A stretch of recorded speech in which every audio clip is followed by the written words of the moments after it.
Good morning students. So welcome to the YouTube platform of Bansal academy. तो आज हम आपके साथ डिस्कस करने जा रहे हैं इंग्लिश का बहुत ही इंपॉर्टेंट मॉक टेस्ट जो आई होप आप लोगों को आपके एग्जामिनेशन में बहुत हेल्पफुल रहेगा। And we have tried to cover all the aspects of the English language grammar and जहां पे आप लोगों को नाउन्स हो, प्रोनाउंस हो, verbs, articles, preposition, narration, voice, almost हर एक टॉपिक के रिगार्डिंग हर तरीके के क्वेश्चंस देखने को मिलेंगे। So we have tried to attempt all the parts, all the aspects. So start करते हैं बिना टाइम वेस्ट किए सबसे पहले क्वेश्चन के साथ। So just have a look at the very first question. I have not saw him since I last leave the town। जैसे कि आप लोग बहुत ढंग से देख सकते हैं कि यहाँ पे आप लोगों को एक सेंटेंस गिवन है, प्लस उस सेंटेंस में बहुत कॉमन सेंस से पता चल जाएगा कि मैम यहाँ पे हम लोगों को एक एरर ढूंढने की जरूरत है, यहाँ इस सेंटेंस को किस पार्ट में इंप्रूवमेंट की जरूरत है, इसी चीज को पूछा जाएगा। That is the reason why यहाँ पे चार ऑप्शंस गिवन है। ऑप्शंस देख के भी आप लोग क्वेश्चन का बहुत इजीली अंदाजा लगा सकते हो। Seen him since I last left, no improvement. Seen him since I last left, seen him for I last left। तो यहाँ पे समझना पड़ेगा एग्जैक्टली ये हमें क्या कहना चाहता है और लॉजिक क्या काम करेगा। जैसे ही आप लोग क्वेश्चन को अटेम्प्ट करना बहुत इजी हो जाएगा। Let me tell you this thing very frankly, अगर हम लोगों को 12 के 12 टेंसेस के एटलीस्ट कम से कम ना, अगर आप लोग उनके स्ट्रक्चर्स भी लर्न कर लोगे, क्वेश्चंस को सॉल्व करना बहुत इजी होगा।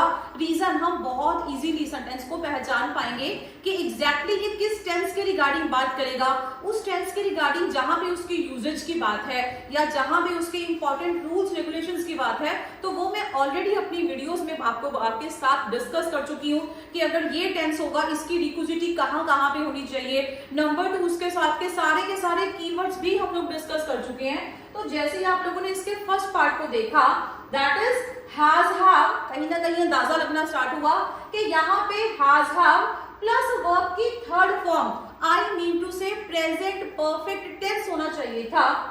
लेकिन फिर हम लोगों को लगा कि शायद यहाँ पे थोड़ी सी गड़बड़ है, जैसे सी, सॉ, सीन, क्योंकि यहाँ पे आप लोग वर्ब की सेकंड फॉर्म नहीं लगाते हो हैज हैव के साथ। आई होप हर किसी को स्ट्रक्चर से क्वेश्चन को एरर फ्री करना बहुत इजी लगता होगा, क्योंकि हैज हैव प्लस वर्ब की थर्ड फॉर्म, यही तो हमारा स्ट्रक्चर है प्रेजेंट परफेक्ट टेंस का।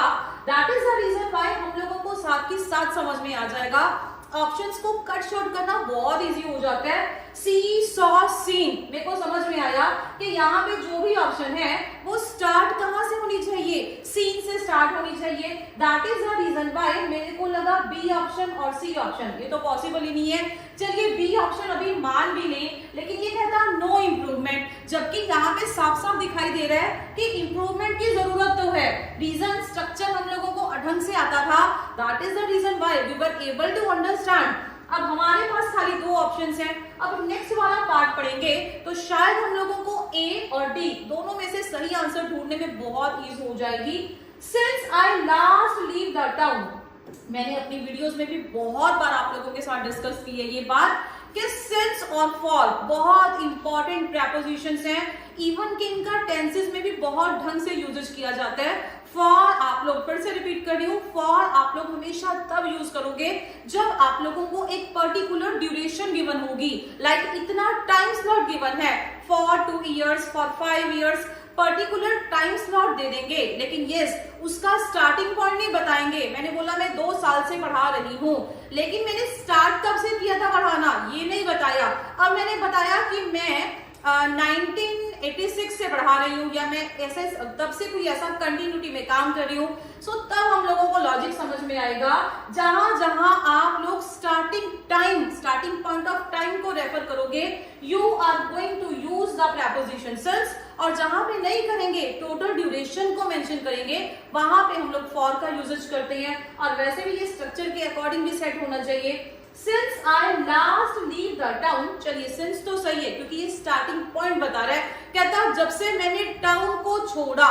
चलिए तो जैसे मैंने इसका हिंदी वर्जन भी किया ना, पूरा का पूरा फील समझ में आया कि भाई जो फर्स्ट हाफ है वहां पे तो प्रेजेंट परफेक्ट टेंस की बात कर रहे हैं, लेकिन यहाँ पे क्लियर इंडिकेशन है जब से मैंने वो टाउन छोड़ा, वो छोड़ चुका ना, एक्शन कंप्लीट हो चुका, दैट मीन्स मेरे को यहाँ पे पास्ट टेंस की जरूरत थी। जब से मैंने वो गांव या टाउन मैंने वो छोड़ दिया था, रहता था। जब समझ में आया आई लास्ट, यहां तक तो ठीक है। देखिए पहले ऑप्शन देखें, सीन हिम, यहाँ पे फॉर था, तो वैसे तो मेरा आंसर पहले ही क्लैरिफाई हो गया कि यहाँ पे फॉर का यूज आप लोग कर भी नहीं सकते हो। चलिए यहाँ पे इसको क्रॉस करते हैं, लेकिन फर्स्ट पार्ट की क्लैरिफिकेशन भी जरूरी है। Seen him, I hope you are able to understand, क्योंकि मुझे वर्ब की थर्ड फॉर्म चाहिए थी। सिंस आई लास्ट, यहाँ से क्वेश्चन से ही कॉपी पेस्ट हो जाएगा, यहाँ पे लीव नहीं आएगा, यहाँ पे लेफ्ट आएगा। रीजन, वर्ब की फर्स्ट फॉर्म कहां से अप्लाई कर देंगे, जबकि ये बात प्रेजेंट की तो कर ही नहीं रहा। अगर ये रेफरेंस ही पास्ट का लेगा तो मैं यहाँ पे प्रेजेंट का यूजेज क्यों करूंगी। इस टाइप के क्वेश्चंस में आगे भी बच्चों को बहुत ज्यादा दिक्कत आती है। आई होप अब ये वीडियो देखने के बाद, ये लॉजिक समझने के बाद आप लोगों को क्वेश्चंस अटेम्प्ट करने में दिक्कत नहीं आएगी। I have told so many times, खाली स्ट्रक्चर और यूजेज पे ध्यान दोगे, टेंसेस आपके सारे के सारे क्वेश्चंस 5-5 सेकंड में सॉल्व हो जाते हैं। रीजन, अगर आप लोगों को लॉजिक ढंग से आता है तो बहुत इजी हो जाता है। चलिए स्टार्ट करते हैं नेक्स्ट क्वेश्चन के साथ। She has been studying dash 2 hours। अब लॉजिक समझने की कोशिश करेंगे। शी हैज बीन स्टडीइंग, कहता वो पढ़ रही है, स्टडी का आया ना तो V1 ING। फटाफट से वीडियो को पॉज करके ना फटाफट से इसके आंसर्स एक बार खुद भी बनाने की कोशिश करें। ऐसा नहीं होगा कि आप लोग इसको लेक्चर की तरह सुनेंगे। This is your mock test, so यहाँ पे पूरा का पूरा ध्यान चलेगा। आप लोग वीडियो को पॉज करें, क्वेश्चन देखते ही मेरी एक्सप्लेनेशन बाद में सुने, पहले अपना आंसर के साथ रेडी रहें, फिर से वीडियो को रिज्यूम करें और चेक करें कि क्या आप लोगों का आंसर सही भी था या गलत आंसर दे रहे हो। शी हैज बीन स्टडीइंग, वो पढ़ रही है, डैश 2 hours। अब 2 hours है, हर किसी की समझ में आता है कि मैम ये स्टार्टिंग पॉइंट ऑफ टाइम तो हो ही नहीं सकता।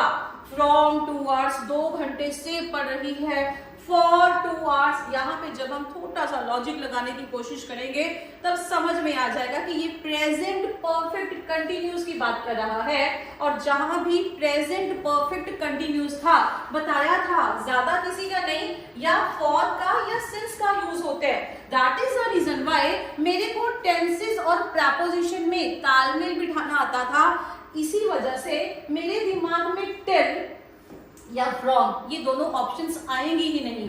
काफी स्टूडेंट्स यहाँ पे फ्रॉम को टिक करके आते हैं और देन दे विल आस्क कि मैम यहाँ पे फ्रॉम क्यों नहीं आ सकता।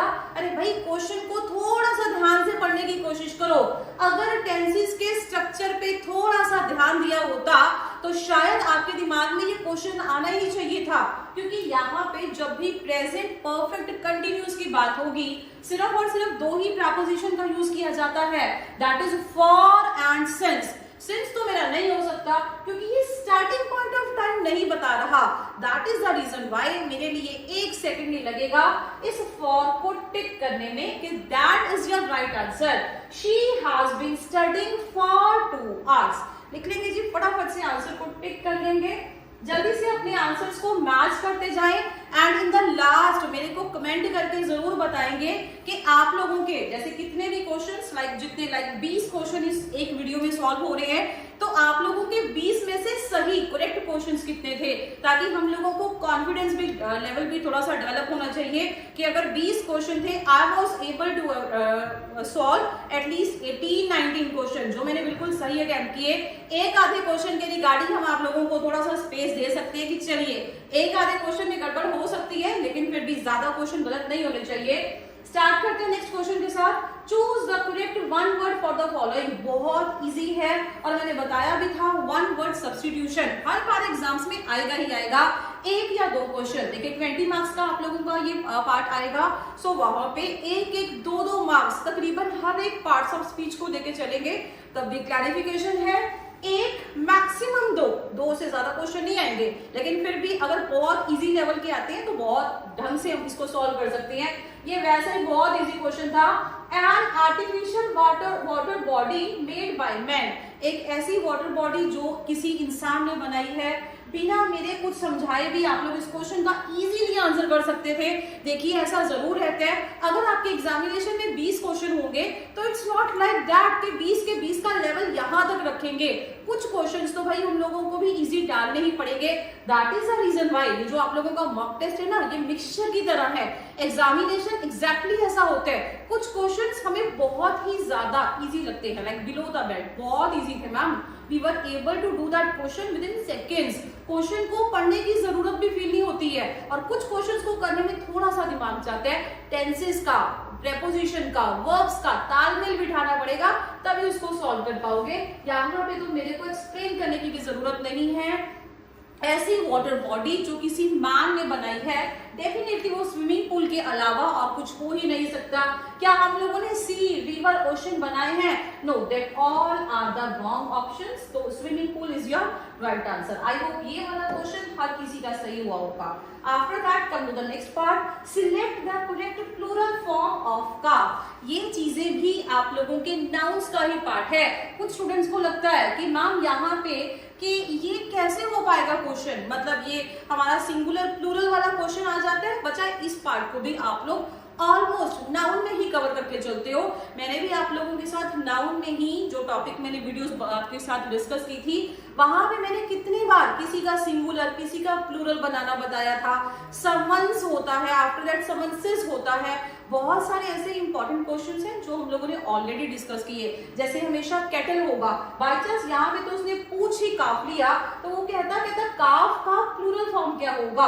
आई होप ये हर स्टूडेंट को आती होगी। रीजन ऐसे क्वेश्चन तो भाई बचपन में भी कर चुके हो, जहां पे एफ या फिर एफ ई का यूज होता है किसी भी सिंगुलर के लास्ट में, उसको कट करके CALVES, calves will be your answer.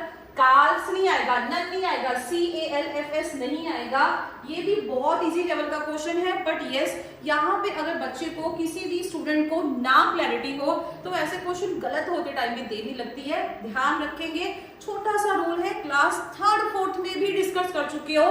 F या FE जिसके लास्ट में होगा उसको कट करके आप लोग बनाते क्या है, दैट इज VES वाली फॉर्म। So calves is your right answer. चलिए आगे चलते हैं जी। Pick the odd one out. Madhya Pradesh, Bihar, India, Punjab. मैंने ऑलरेडी बताया है कि ये सारे के सारे मिक्स क्वेश्चंस का पार्ट रहेगा। चाहे इसमें हल्का सा रीजनिंग का टच ले लें, चाहे इंग्लिश का टच ले लें, जो मर्जी ले लें, एक मिक्स सिनेरियो जरूर रहता है। तो यहाँ पे अगर इस टाइप के क्वेश्चंस भी आ जाएंगे, बहुत इजी हो जाते हैं क्वेश्चन को अटेम्प्ट करना। रीजन मध्य प्रदेश, बिहार, पंजाब। अरे भाई बाहर की नहीं, ये हमारे इंडिया की ही स्टेट्स हैं, तो इस क्वेश्चन को करने में ज्यादा टाइम जाया नहीं जाएगा। बाकी सारी की सारी स्टेट्स हैं, सिर्फ एक ही कंट्री है, तो definitely that is the odd one out. कई स्टूडेंट्स इसको रीजनिंग का पार्ट लेके चलते हैं, लेकिन यस कई बार एग्जामिनेशन में नथिंग इज प्रिडिक्टेबल, कुछ भी कहीं से भी डाल सकते हैं। सो कई बार इस चीजों को, ऐसे क्वेश्चंस को देखा गया है, चाहे इसको रीजनिंग का पार्ट ही मान के चले, बट कई बार उसको इंग्लिश में भी मेंशन कर देते हैं। सो यस अगर ऐसा क्वेश्चन आ जाए, because this is your practice and mock session, so समझ में आ जाता है कि अगर ऐसा क्वेश्चन आ गया तो ऐसा कोई हवा नहीं मचाएंगे कि मैम यहाँ देखो इंग्लिश में कैसे आया। इजी है भाई, क्वेश्चन करना ज्यादा मुश्किल नहीं है। चलिए अगला क्वेश्चन करेंगे। My class teacher prefers coffee dash T. देखिए वही क्वेश्चन है जो मैंने आप लोगों को डिट्टो कॉपी पेस्ट क्लास में करवाया था, और मैंने क्लेम भी किया था कि ऐसे क्वेश्चंस आने के पूरे चांसेस रहते हैं। अब समझेंगे हल्का सा लॉजिक। अगर तो आप लोगों को लॉजिक ढंग से याद है फिर तो बहुत अच्छी बात है। रीजन क्या था, माई क्लास टीचर प्रेफर्स याद आ रहा है कुछ आप लोगों को? प्रेफर एक ऐसा वर्ड है जो मैंने आप लोगों को पढ़ाया था अपनी लेटेस्ट वीडियो में, that it is a Latin adjective. हर किसी को याद होना चाहिए, मैंने प्रॉपर नेम भी लिखवाया था, और आई थिंक 1 या 2 दिन पहले ही ये वीडियो रिलीज हुई थी कि जब यहाँ पे लैटिन एडजेक्टिव्स के बारे में मैंने बताया था कि कुछ हमारे पास लैटिन एडजेक्टिव्स हैं। जैसे कि अभी ये क्वेश्चन का तो आंसर समझ में आ ही जाएगा। प्रेफर मतलब किसी को प्राथमिकता देना। चाहे यहाँ पे प्रेफर है, तब हम लोगों को समझ में आया कि ये अपने आप में एक लैटिन एडजेक्टिव्स है। लैटिन एडजेक्टिव की विशेषता, इसके बारे में बहुत अच्छे पॉइंट्स मैंने एक्सप्लेन किए थे कि बेसिकली ये वो वाला पार्ट है जो अपने आप में बिना किसी चीज को ऐड किए एक एडजेक्टिव है तो एक डिग्री को रिप्रेजेंट करेगा। कौन सी डिग्री? डिग्री ऑफ कंपैरिजन को डिनोट करेगा and that is no other than your comparative degree. I hope हर किसी को याद होना चाहिए। ये वर्ड्स और भी हैं, अभी और भी वर्ड्स लिखवा दूंगी। आई होप वैसे तो याद होने चाहिए थे, अगर नहीं भी याद नो प्रॉब्लम, नो इश्यू। ये सारे के सारे वर्ड्स जो मैं अभी लिखवाने वाली हूँ, बताने वाली हूँ, they all will depict your comparative degree. और ये कंपैरेटिव डिग्री को डिनोट करने के साथ साथ एक दो पॉइंट्स के साथ और काम करेंगे। बताया था ना मैंने कि इनके साथ देन का यूजेज कभी भी नहीं करते हो, इसलिए ऑप्शन में दिया तो नहीं है, लेकिन कई बार ऐसी चीजें ऑप्शंस में भी आ जाती हैं। भाई देन का यूज नहीं करना, यहाँ पे हमेशा यूज किया जाएगा एक प्रेपोजिशन का, दैट इज टू। ये आप लोगों को मैंने एडजेक्टिव की वीडियो में स्पेसिफिकली एक रूल बताया था, लैटिन एडजेक्टिव्स भी बताए थे। आफ्टर दैट मैंने एब्सोल्यूट एडजेक्टिव्स भी डिस्कस किए थे। अच्छा, प्रेफर है तब भी आप लोगों को समझ में आया। ऐसे और भी बहुत सारे एडजेक्टिव्स हैं, आई होप आप लोगों को याद होगा। आप लोगों को याद है कि सीनियर हम लोगों ने एक वर्ड किया था, सीनियर है, जूनियर है, प्रेफर है, प्रेफरेबल है, इंफीरियर है, सुपीरियर है। वीडियो को पॉज कर लें और अगर कुछ न्यू व्यूअर्स हैं तो इसको नोट डाउन भी कर लें। रीजन, ऐसे क्वेश्चंस बहुत इंपॉर्टेंट है। बताया था भाई इनमें देन का यूजेज नहीं होगा। हमेशा आप लोग, चाहे यहाँ पे कंपैरिजन है, लेकिन देन का यूज ना करके यूज किस चीज का करेंगे? टू का। और भी एक दो पॉइंट्स बहुत अच्छे बताए थे कि इनके साथ कभी भी मोर या मोस्ट का यूज नहीं कर सकते हैं, पॉसिबल नहीं है। ये ऑलरेडी कंपैरेटिव डिग्री को डिनोट कर रहे हैं, तो आप लोग इसको डबल कंपैरेटिव कैसे बना सकते हो? और जो ऑलरेडी कंपैरेटिव है उसको मोस्ट लगाने के बाद सुपरलेटिव कैसे कर सकते हो? कंपैरेटिव और सुपरलेटिव साथ में तो नहीं लगा सकते हैं ना। That is the reason why I was able to understand this thing कि मेरे को खाली यहाँ पे टू लगाना था, फटाफट से आप लोगों का आंसर आ जाता। जितने भी ऐसे और लैटिन एडजेक्टिव्स हैं, सारे के सारे वर्ड्स मैंने अपनी वीडियोस में डिटेल में डिस्कस कर रखे हैं। आफ्टर दैट मैंने आप लोगों के साथ एब्सोल्यूट एडजेक्टिव्स को भी डिस्कस किया, जो अपने आप में संपूर्णता, I mean to say highest degree, comparative superlative degree को भी डिनोट करते हैं। If you want to revise, आप लोग उन वीडियोस में जाके उन सारे के सारे कीवर्ड्स को नोट डाउन कर सकते हैं। लास्ट 10-15 ईयर से यही वाले वर्ड्स हैं भाई जो रेपिटेशन में हैं, इनसे बाहर क्वेश्चन नहीं बनता। So that is the reason why मैं बार बार इस चीज के लिए एम्फेसाइज कर रही हूँ कि इन वर्ड्स को बार बार ढंग से रिवाइज कर लो, पेपर करना बहुत इजी हो जाता है। चलिए चलते हैं नेक्स्ट क्वेश्चन पे। Antonym of the word continue, बहुत इजी है ये क्वेश्चन। बताया था मैंने, अगर 20 क्वेश्चन आएंगे, जरूरी नहीं है कि 20 के 20 मुश्किल नहीं आएंगे, कुछ पार्ट उसमें से बहुत इजी रहते हैं, लाइक बहुत इजी होगा, आराम से कर सकते हो। कंटिन्यू का मतलब क्या होता है ना, लगातार कोई चीज कंटिन्यूटी में है। सुपर कॉमन वर्ड है, हमेशा सुनते आ रहे हो। कंटिन्यू का एंटोनिम, एंटोनिम होगा हमेशा अपोजिट और डिफरेंट वर्ड्स पता होना चाहिए। Antonyms are the words with different और अपोजिट मीनिंग। बहुत इजी था मेरे लिए इस चीज को पकड़ना कि मैम यहाँ पे रेगुलर नहीं हो सकता। रेगुलर तो मतलब यहाँ पे इस चीज का कंटिन्यू का डिसकंटिन्यू करना, कंटिन्यू मतलब लगातार, रेगुलर भी कुछ लगातार वाला फील देगा। अप्रूव करना, किसी चीज को अप्रूव कर देना, मंजूरी दे देना। So that will not be my answer. Continue का आंसर बनेगा डिसकंटिन्यू अगर इसका एंटोनिम पूछा जाए। चलिए चलते हैं नेक्स्ट क्वेश्चन पे।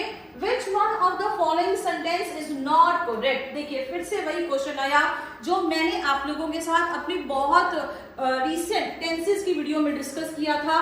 ये याद रहना चाहिए भाई, ये क्वेश्चन बहुत इजी है।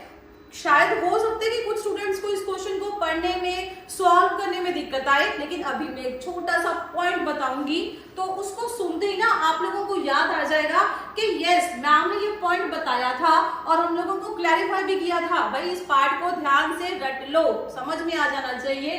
अब वो सही के बारे में नहीं पूछ रहा, वो आप लोगों से खाली ये पूछ रहा है, कहता है ये बताओ यहाँ पे ये गलत वाला पार्ट कौन से है। What has Meera found?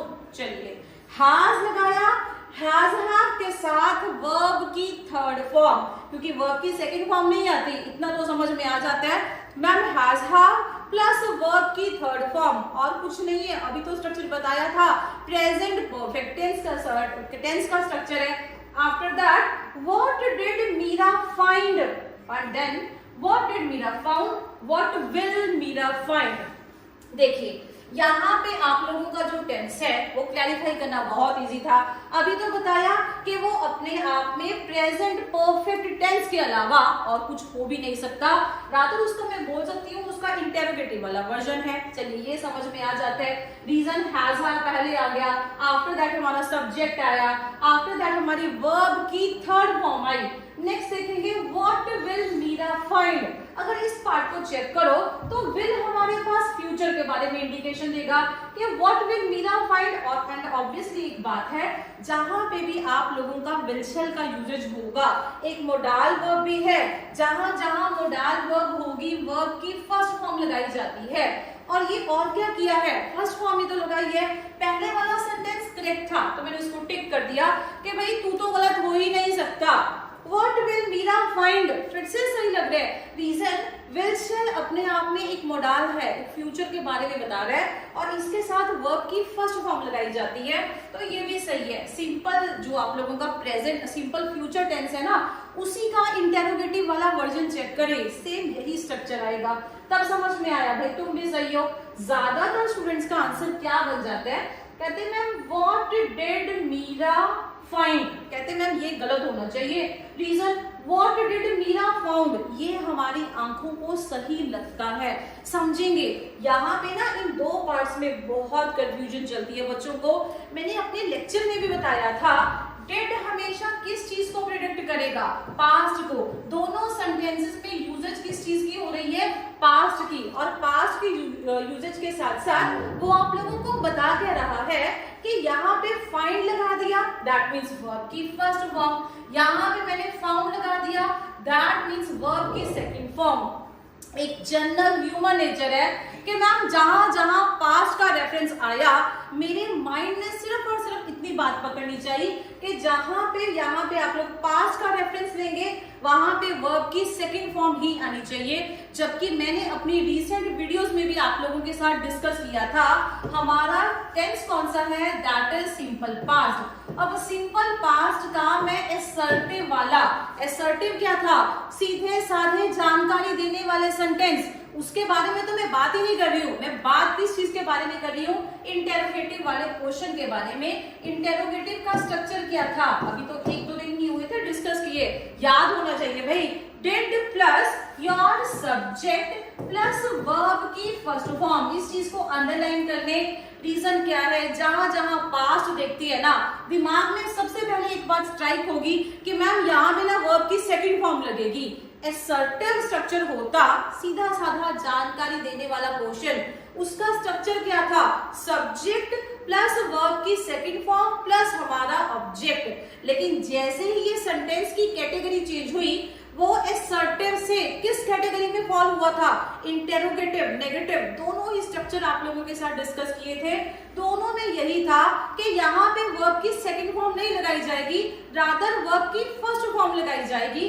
That is the reason why यहाँ पे समझेंगे ये यहाँ पे जो फाइंड लिखा है ना, ये वाला पार्ट तो बिल्कुल सही है, स्ट्रक्चर को फॉलो तो कर रहे हैं। देखिए जो स्ट्रक्चर को फॉलो करेगा वो गलत हो भी कैसे सकते हैं। दैट मीन्स जो सी वाला पार्ट था, यहाँ पे मैंने क्या लगाया, पास्ट तो लगाया ही लगाया, लेकिन यहाँ पे इंटेरोगेटिव में वर्ब की सेकंड फॉर्म, इसको सेकंड मान लो चाहे इसको थर्ड मान लो, लेकिन ज्यादातर स्टूडेंट्स के थॉट माइंड में थॉट आ जाती है मैम वो पास्ट है तो वर्ब की सेकंड है, क्योंकि फाइंड फाउंड ही आएगा। That is the reason why मैं ये तो नहीं कह सकती आप लोग इसको वर्ब की सेकंड फॉर्म मानोगे या थर्ड फॉर्म मानोगे, लेकिन जो भी इसको एज्यूम करके चलोगे ये आंसर हमारा कंप्लीटली रॉन्ग होगा। सो that is the right answer, क्योंकि हमें सही आंसर नहीं रादर गलत आंसर की तरफ पॉइंट आउट करना था। सो फटाफट से इस आंसर को टिक कर देंगे। What did Meera found, that is your wrong option, ये गलत है, ऐसा नहीं होना चाहिए। चलिए अगला क्वेश्चन करेंगे। Select the correct degree of comparison to complete the sentence Kolkata is dash than many cities.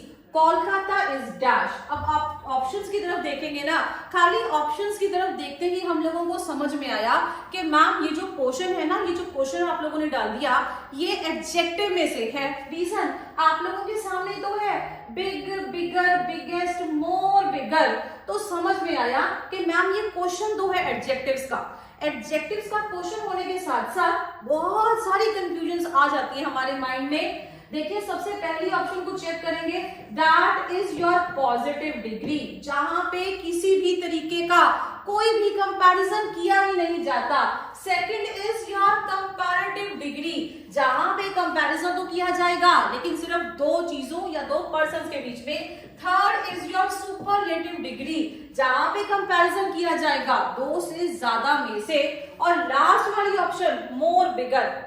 Most of the students ना मेरे पास आते हैं and they always say ma'am यहाँ पे मोर, बिगर ना मेरे को बोलने में बहुत अच्छा लग रहा है, चलिए बोल के चेक करते हैं। Kolkata is more bigger than many other cities. बोलने में बहुत अच्छा लगेगा, हो सकता है बोलचाल की भाषा में भी इसको ऐसे ही यूज करते हो, लेकिन जिन लोगों ने ढंग से एडजेक्टिव्स के कॉन्सेप्ट्स को पढ़ लिया उन स्टूडेंट्स को तो आधे सेकंड में पता चल जाएगा कि मैम ये ऑप्शन टोटली गलत है। उसका रीजन होना चाहिए। देखिए just have a look at the word big. Big अपने आप में एक वर्ड है, एडजेक्टिव है। बिग मतलब बड़ा, ये तो समझ में आया। जब मैंने एडजेक्टिव्स को डिस्कस किया था मैंने कुछ एक दो पॉइंट्स डिस्कस किए थे। एक होगा वन सिलेबल, एक होगा more than one syllable. One syllable जो एक ही झटके में, जिसको बोलते टाइम आप लोगों को डिले नहीं लेना पड़ रहा, पॉज नहीं लेना पड़ रहा, एक ही झटके में आप लोग उसको बोल सकते हो। जबकि जब हम बात करेंगे मोर देन वन सिलेबल का केस तो आप लोगों को हल्का सा पॉज देना पड़ेगा। सो मोर, बिगर ये तो हमें समझ में आया। मैम अगर बिग हमारी पॉजिटिव डिग्री है तो बिग, बिगर, बिगेस्ट ये तो समझ में आया, लेकिन बिगर अपने आप में किस चीज को डिनोट कर रहा था? कंपैरेटिव डिग्री को। तुम लोगों ने क्या किया, उसके आगे मोर लगा दिया क्योंकि बोलने में बहुत अच्छा लगा, लेकिन लॉजिक तो थोड़ा सा सोच के चलना पड़ेगा। अरे भाई डबल कंपैरेटिव डिग्री कैसे लगा सकते हो? ये तो ऑलरेडी कंपैरेटिव डिग्री है, इसको डबल डबल क्यों कर रहे हो? Double positive, double comparative, double superlative, ऐसी चीजें नहीं एग्जिस्ट करती। बोलचाल की भाषा में जितना भी सही लगे, लेकिन this all are the wrong aspects. तो वैसे ही समझ में आया कि मैम मोर, बिगर तो पॉसिबिलिटी नहीं है, ये तो हो ही नहीं सकता। After that big, bigger, biggest. फिर यहाँ पे एक एक करके ऑप्शंस को कट शॉर्ट करेंगे। बिग यहाँ पे नहीं आएगा, सामने देखेंगे यहाँ पे कंपैरिजन किया जा रहा है कोलकाता का dash than many other states. पहली ऑप्शन नहीं हो सकती, लास्ट ऑप्शन नहीं हो सकती।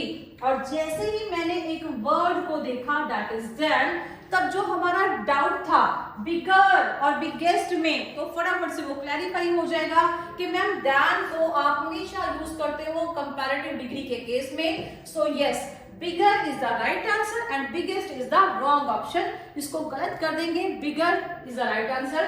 Kolkata is bigger than many other states. Tick कर लेंगे जी इसको।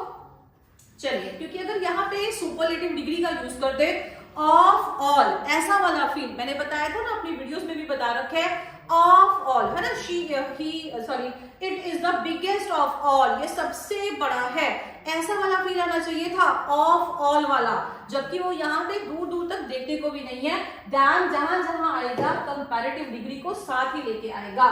Who wrote this book? By whom is this book written? Writer नहीं, यहाँ पे रिटर्न आएगा। By whom was this book written? By whom will this book be written? By whom would this book be written? देखिए सबको समझ में आया कि मैम ये क्वेश्चन तो है एक्टिव और पैसिव का, ये तो बात समझ में आ जाती है। लेकिन इस क्वेश्चन को सॉल्व करने के लिए मैंने अपनी वीडियोस में भी आप लोगों के साथ क्लैरिफाई किया था, 5 सेकंड से ज्यादा किसी को लगने ही नहीं चाहिए। 5 सेकंड भी आई गेस मैं ज्यादा बोल रही हूँ। रीजन क्या था? Who wrote this book? वहां पे तो जब मैंने आपको हमारी डिटेल्ड वीडियोस है वहां पे तो मैंने आपको बाय ऑप्शन कुछ भी प्रोवाइड नहीं किया था। You were supposed to mark the answer. You were supposed to write the answer yourself. लेकिन यहाँ पे तो बहुत easy है. That is why I am saying कि 5 सेकंड भी शायद मैंने कुछ ज्यादा बोल दिया। अब इस क्वेश्चन को पढ़ें, जैसे कि आप लोगों ने this is your active part है ना, यहाँ पे ये एक्टिव आप लोगों की वर्ब है, रोड लिख रखे है। और एक चीज बताई थी, एक्टिव या पैसिव, आई होप हर किसी को याद होना चाहिए। हम लोग क्या बोल देते हैं जनरली, मैम ये एक्टिव सेंटेंस है और इसका पैसिव सेंटेंस बताना है। अरे भाई एक्टिव या पैसिव सेंटेंसेस होते ही नहीं है। एक्टिव या पैसिव हमेशा हमारी वर्ब होती है, और यहाँ पे जो रोट है ना, ये आप लोगों की एक्टिव वर्ब है, काम करने वाली, ना कि काम को, एक्शन को रिसीव करने वाली। तो यहाँ पे जब रोट लिखा तो समझ में आया दिस इज योर वर्ब की सेकेंड फॉर्म। जैसे ही वर्ब की सेकेंड फॉर्म माइंड में आई, एक बात और दिमाग में चलेगी, वर्ब की सेकेंड फॉर्म किस टेंस का स्ट्रक्चर है। आप लोग बोलोगे कि मैम हम लोगों को इतना तो पता था कि ये अपने आप में सिंपल पास्ट टेंस में मेंशन है। देखिए ये वाला आप लोगों का सिंपल पास्ट, चाहे इंटेरोगेटिव है, लेकिन एटलीस्ट आप लोगों को वर्ब की फॉर्म से अंदाजा तो हो जाएगा कि यहाँ पे जो पास्ट का रेफरेंस लेगा, और यहाँ पे जैसे ही पास्ट का रेफरेंस लेगा तब समझ में आया। एक चीज मैंने तुम लोगों को और क्लैरिफाई की थी कि जब भी हम लोग वॉइस करेंगे तो वॉइस में कभी भी, सॉरी आप लोग ये वॉइस करेंगे यस, तो कभी भी आप लोगों की जो टेंसेस हैं वो चेंज नहीं होते। ये चीज मैंने क्लियर कट एक्सप्लेन की थी, यहाँ पे टेंसेस नहीं चेंज होने। That is the reason why I was able to understand कि अगर तू पास्ट की बात करेगा तो ये प्रेजेंट वाला मेरा आंसर नहीं हो सकता, ये फ्यूचर वाला मेरा आंसर नहीं हो सकता। अब यहाँ पे वॉज या वुड की बात थी, लेकिन वुड तो किसी स्ट्रक्चर में यूज ही नहीं किया। That is the reason why बहुत इजी था हमारे लिए आंसर को मार्क करना। छोटा सा लॉजिक ही मेरा काम कर गया। अगर आप लोगों को स्ट्रक्चर नहीं भी आता था तब भी बहुत इजीली, देखिए मैंने आपको स्ट्रक्चर तो डिस्कस भी नहीं किया कि भाई इसको चेंज करके किस में लेके आएंगे। यही चीज मैं आपको क्लास में भी बताना चाहती थी कि आप लोग बाय ऑप्शन देखते ही फटाफट से आंसर को पकड़ सकते हैं। रीजन, एक ऑप्शन तो वो एक या दो ऑप्शन वो दूसरे टेंसेस की जरूर देगा। जैसे यहाँ पे अगर पास्ट की बात थी तो उसने एक प्रेजेंट और एक फ्यूचर की दे दी। ये दो ऑप्शंस तो मैं देखते ही कट शॉर्ट कर दूंगी कि यहाँ पे ये तो मेरा आंसर हो ही नहीं सकते। सो डायरेक्ट हमारा आंसर था by home was this book written. फटाफट से इस आंसर को मार्क कर लेंगे and then we will go to next question. चलिए, Kalidas wrote the play Shakuntala. अब फिर से वही क्वेश्चन है, देखिए यहाँ पे भी रोट वाली बात आ गई। यहाँ पे जब रोट आया तब फिर से बात समझ में आई, मैम ये तो सेम टाइप का ही क्वेश्चन है। पहले तो हमें शायद सोचना पड़ा हो, लेकिन अब सोचने का लॉजिक ही नहीं है। फिर से वर्ब की सेकंड फॉर्म है, यहाँ पे हैज हैव वाली ऑप्शन सही हो ही नहीं सकती। क्या आप लोग द प्ले शकुंतला रिटन खाली रिटन लिख देंगे? Not at all possible.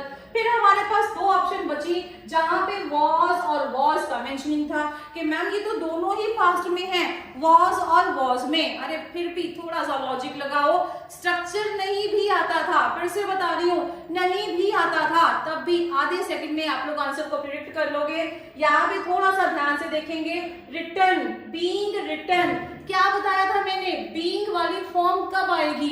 Being है कौन सी फैमिली से? बी की फैमिली से। बी की फैमिली की आईएनजी वाली फॉर्म को बीइंग भी बोला जाता है। लेकिन यहाँ पे आप लोग क्वेश्चन में पढ़े, मैंने बताया था जब तक एक्टिव में आईएनजी वाली फॉर्म नहीं होगी आप लोग पैसिव में आईएनजी वाली फॉर्म को लगा ही नहीं सकते हो। ये वीडियोस अगर आप लोगों ने ऑलरेडी देख रखी होंगी ना तो क्वेश्चंस को अटेम्प्ट करने में ज्यादा दिक्कत नहीं आती कि मैम अगर आईएनजी वाली फॉर्म क्वेश्चन में नहीं है तो हम लोग उसको आंसर में कहां से लगा सकते हैं। आधे सेकंड में पता चला कि ma'am the very first option is our correct option, the play Shakuntala was written by Kalidas. Structure पर तो मैंने अभी जाने की जरूरत ही नहीं पड़ी, मैंने कुछ नहीं बताया। वॉज वर्ब को वर्ब की सेकंड फॉर्म को किस में चेंज करेंगे, लेकिन देखते ही पता चल गया कि मैम ये लॉजिक के साथ काम करें। यहाँ पे टेंसेस में कोई बदलाव नहीं होगा। एक गोल्डन रूल के साथ ही मैंने दो क्वेश्चंस को विद इन सेकंड्स में सॉल्व कर दिया। चलिए अभी इतना ही करेंगे इस वीडियो में, बाकी आप लोगों के पास और वीडियोस भी मिलेंगी जहां पे आप लोगों के साथ बहुत सारे ऐसे क्वेश्चंस डिस्कस किए जाएंगे। पूरी की पूरी एक सीरीज की तरह आप लोगों को मिलेंगी। आई होप ये वीडियो आप लोगों के लिए यूजफुल हो, एटलीस्ट आप लोगों को एक सिनेरियो पता चले। अगर हमारे पास एग्जाम में इस टाइप के क्वेश्चंस आए, उनको सॉल्व करने की टेक्निक क्या हमारे माइंड में होना चाहिए। हार्ड वर्किंग की बजाय अगर हम स्मार्ट वर्किंग पे भी ध्यान देंगे तब भी हम लोगों को इंग्लिश में विदाउट कुछ क्रैमिंग वाला पार्ट ना, अगर कुछ चीजें तो आप लोग क्रैम कर लेते हो, लर्न कर लेते हो कि हाँ जी ये ऐसे ऐसे रूल्स थे, लेकिन फिर भी वी हैव ट्राइड कि आप लोगों को एफर्टलेस क्रैमिंग की तरफ लेके जाया जा सके, जहां पे आप लोगों को लर्न करने की जरूरत नहीं है, रादर अपने आप से ही याद हो जाता है। रीजन उसको बार बार डिस्कस किया जाता है। वैसे ही इन क्वेश्चंस के साथ भी है, जैसे ही आप लोग इन टेक्निक को सीख जाएंगे, क्वेश्चंस को अटेम्प्ट करना दिमाग के साथ बहुत इजी हो जाता है। स्ट्रक्चर नहीं भी आता था, एक साइड पे रख दो, हो सकता है हल्का फुल्का कोई डाउट हो। बाय ऑप्शंस भी मैंने टेक्निक क्या लगाई कि मैंने सही आंसर ढूंढने की बजाय सबसे पहले गलत आंसर पे फोकस किया कि भाई जो गलत ऑप्शन है सबसे पहले उसको कट शॉर्ट कर दो। मेरे को हो सकता है वर्ब की सेकंड फॉर्म, अगर ये एक्टिव है, मेरे को इसका पैसिव आता ही नहीं था, लेकिन फिर भी सही आंसर तक पहुंच गए। कैसे पहुंचे? टेक्निक के साथ। सही से पहले गलत आंसर ढूंढ के उसको कट शॉर्ट कर दो। जो आप लोगों के पास दो ऑप्शंस बचेंगी, जहां पे कंफ्यूजन होती है, वहां से बहुत इजीली निकल सकते हैं। हल्का फुल्का तो रूल्स कुछ ना कुछ आपके माइंड में चलेंगे ही चलेंगे, तो उन रूल्स के थ्रू हम लोग बहुत इजीली सॉल्व कर लेंगे क्वेश्चंस को। सो ऐसी और भी बहुत सारी वीडियोस आएंगी, कंटिन्यूटी में और भी क्वेश्चंस आएंगे in our next video. So thank you.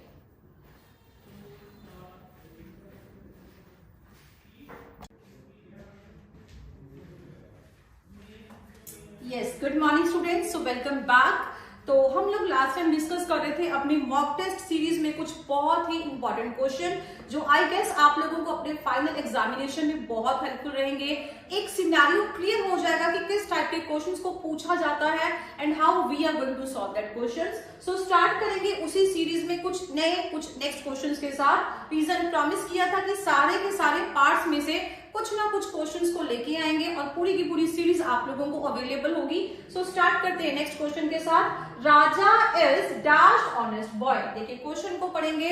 Raja is dash honest boy. Options are a and the and no error. समझ में आ जाता है कि मैम ये और किसी का नहीं, ये आर्टिकल्स वाला क्वेश्चन है। रीजन 3 ही आर्टिकल्स है हमारे पास, अ एंड और द, और आप लोगों के साथ बहुत डिटेल में डिस्कस कर चुकी हूँ। अ एंड का यूजेज कहां पे किया जाएगा, द का यूजेज कहां पे किया जाएगा, और ऐसी भी एग्जांपल्स थी जहां पे किसी भी तरीके के आप लोगों को आर्टिकल लगाने की कोई जरूरत नहीं थी।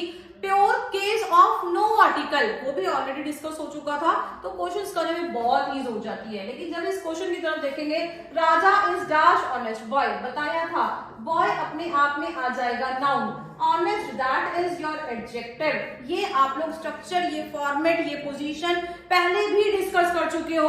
बताया था अगर आगे नाउन होगा तो यहाँ पे आर्टिकल देना ही देना बनता है। अगर किसी स्टूडेंट के माइंड में अभी भी आ रहा है ma'am Raja is honest boy, that means कि मैं यहाँ पे ना कोई भी आर्टिकल लगाना ही नहीं चाहता।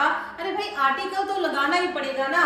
यहाँ पे राजा, राजा तो अपने आप में प्रॉपर नाउन था, प्रॉपर नाउन के आगे कब से आर्टिकल देने लगे हम लोग, तो प्रॉपर नाउन के आगे आर्टिकल नहीं लगाया। That is the reason why कि यहाँ पे आगे कुछ लगा भी नहीं हुआ, दैट इज जस्टिफाइड। लेकिन यहाँ पे boy that is a noun, उसके आगे क्या लगाया, honest that is an adjective. और जैसे ही एडजेक्टिव प्लस नाउन, ये पोजीशन हल्का हल्का याद आ रहा होगा अपने दोनों पार्ट्स में, मैंने नाउन्स में भी और आर्टिकल्स में भी ये चीजें डबल डिस्कस कर रखी हैं, तो आई होप अब तक तो याद आ जाना चाहिए था।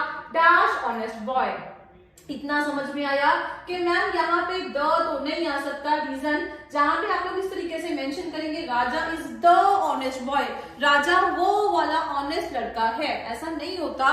बताया था जैसे ही यहाँ पे सिंगुलर काउंटेबल नाउन होगा, वहां पे आप लोग हमेशा याद है ना, SCN मैंने आप लोगों को बताया था, जहां पे सिंगुलर काउंटेबल नाउन होगा वहां पे द का यूजेज नहीं करते हैं, रादर हम लोग यूज किस चीज का करते हैं, अ या एंड का। अब ये दुविधा में नहीं जाएंगे मैम, यहाँ पे हम लोग ना डायरेक्टली अ लिख दे।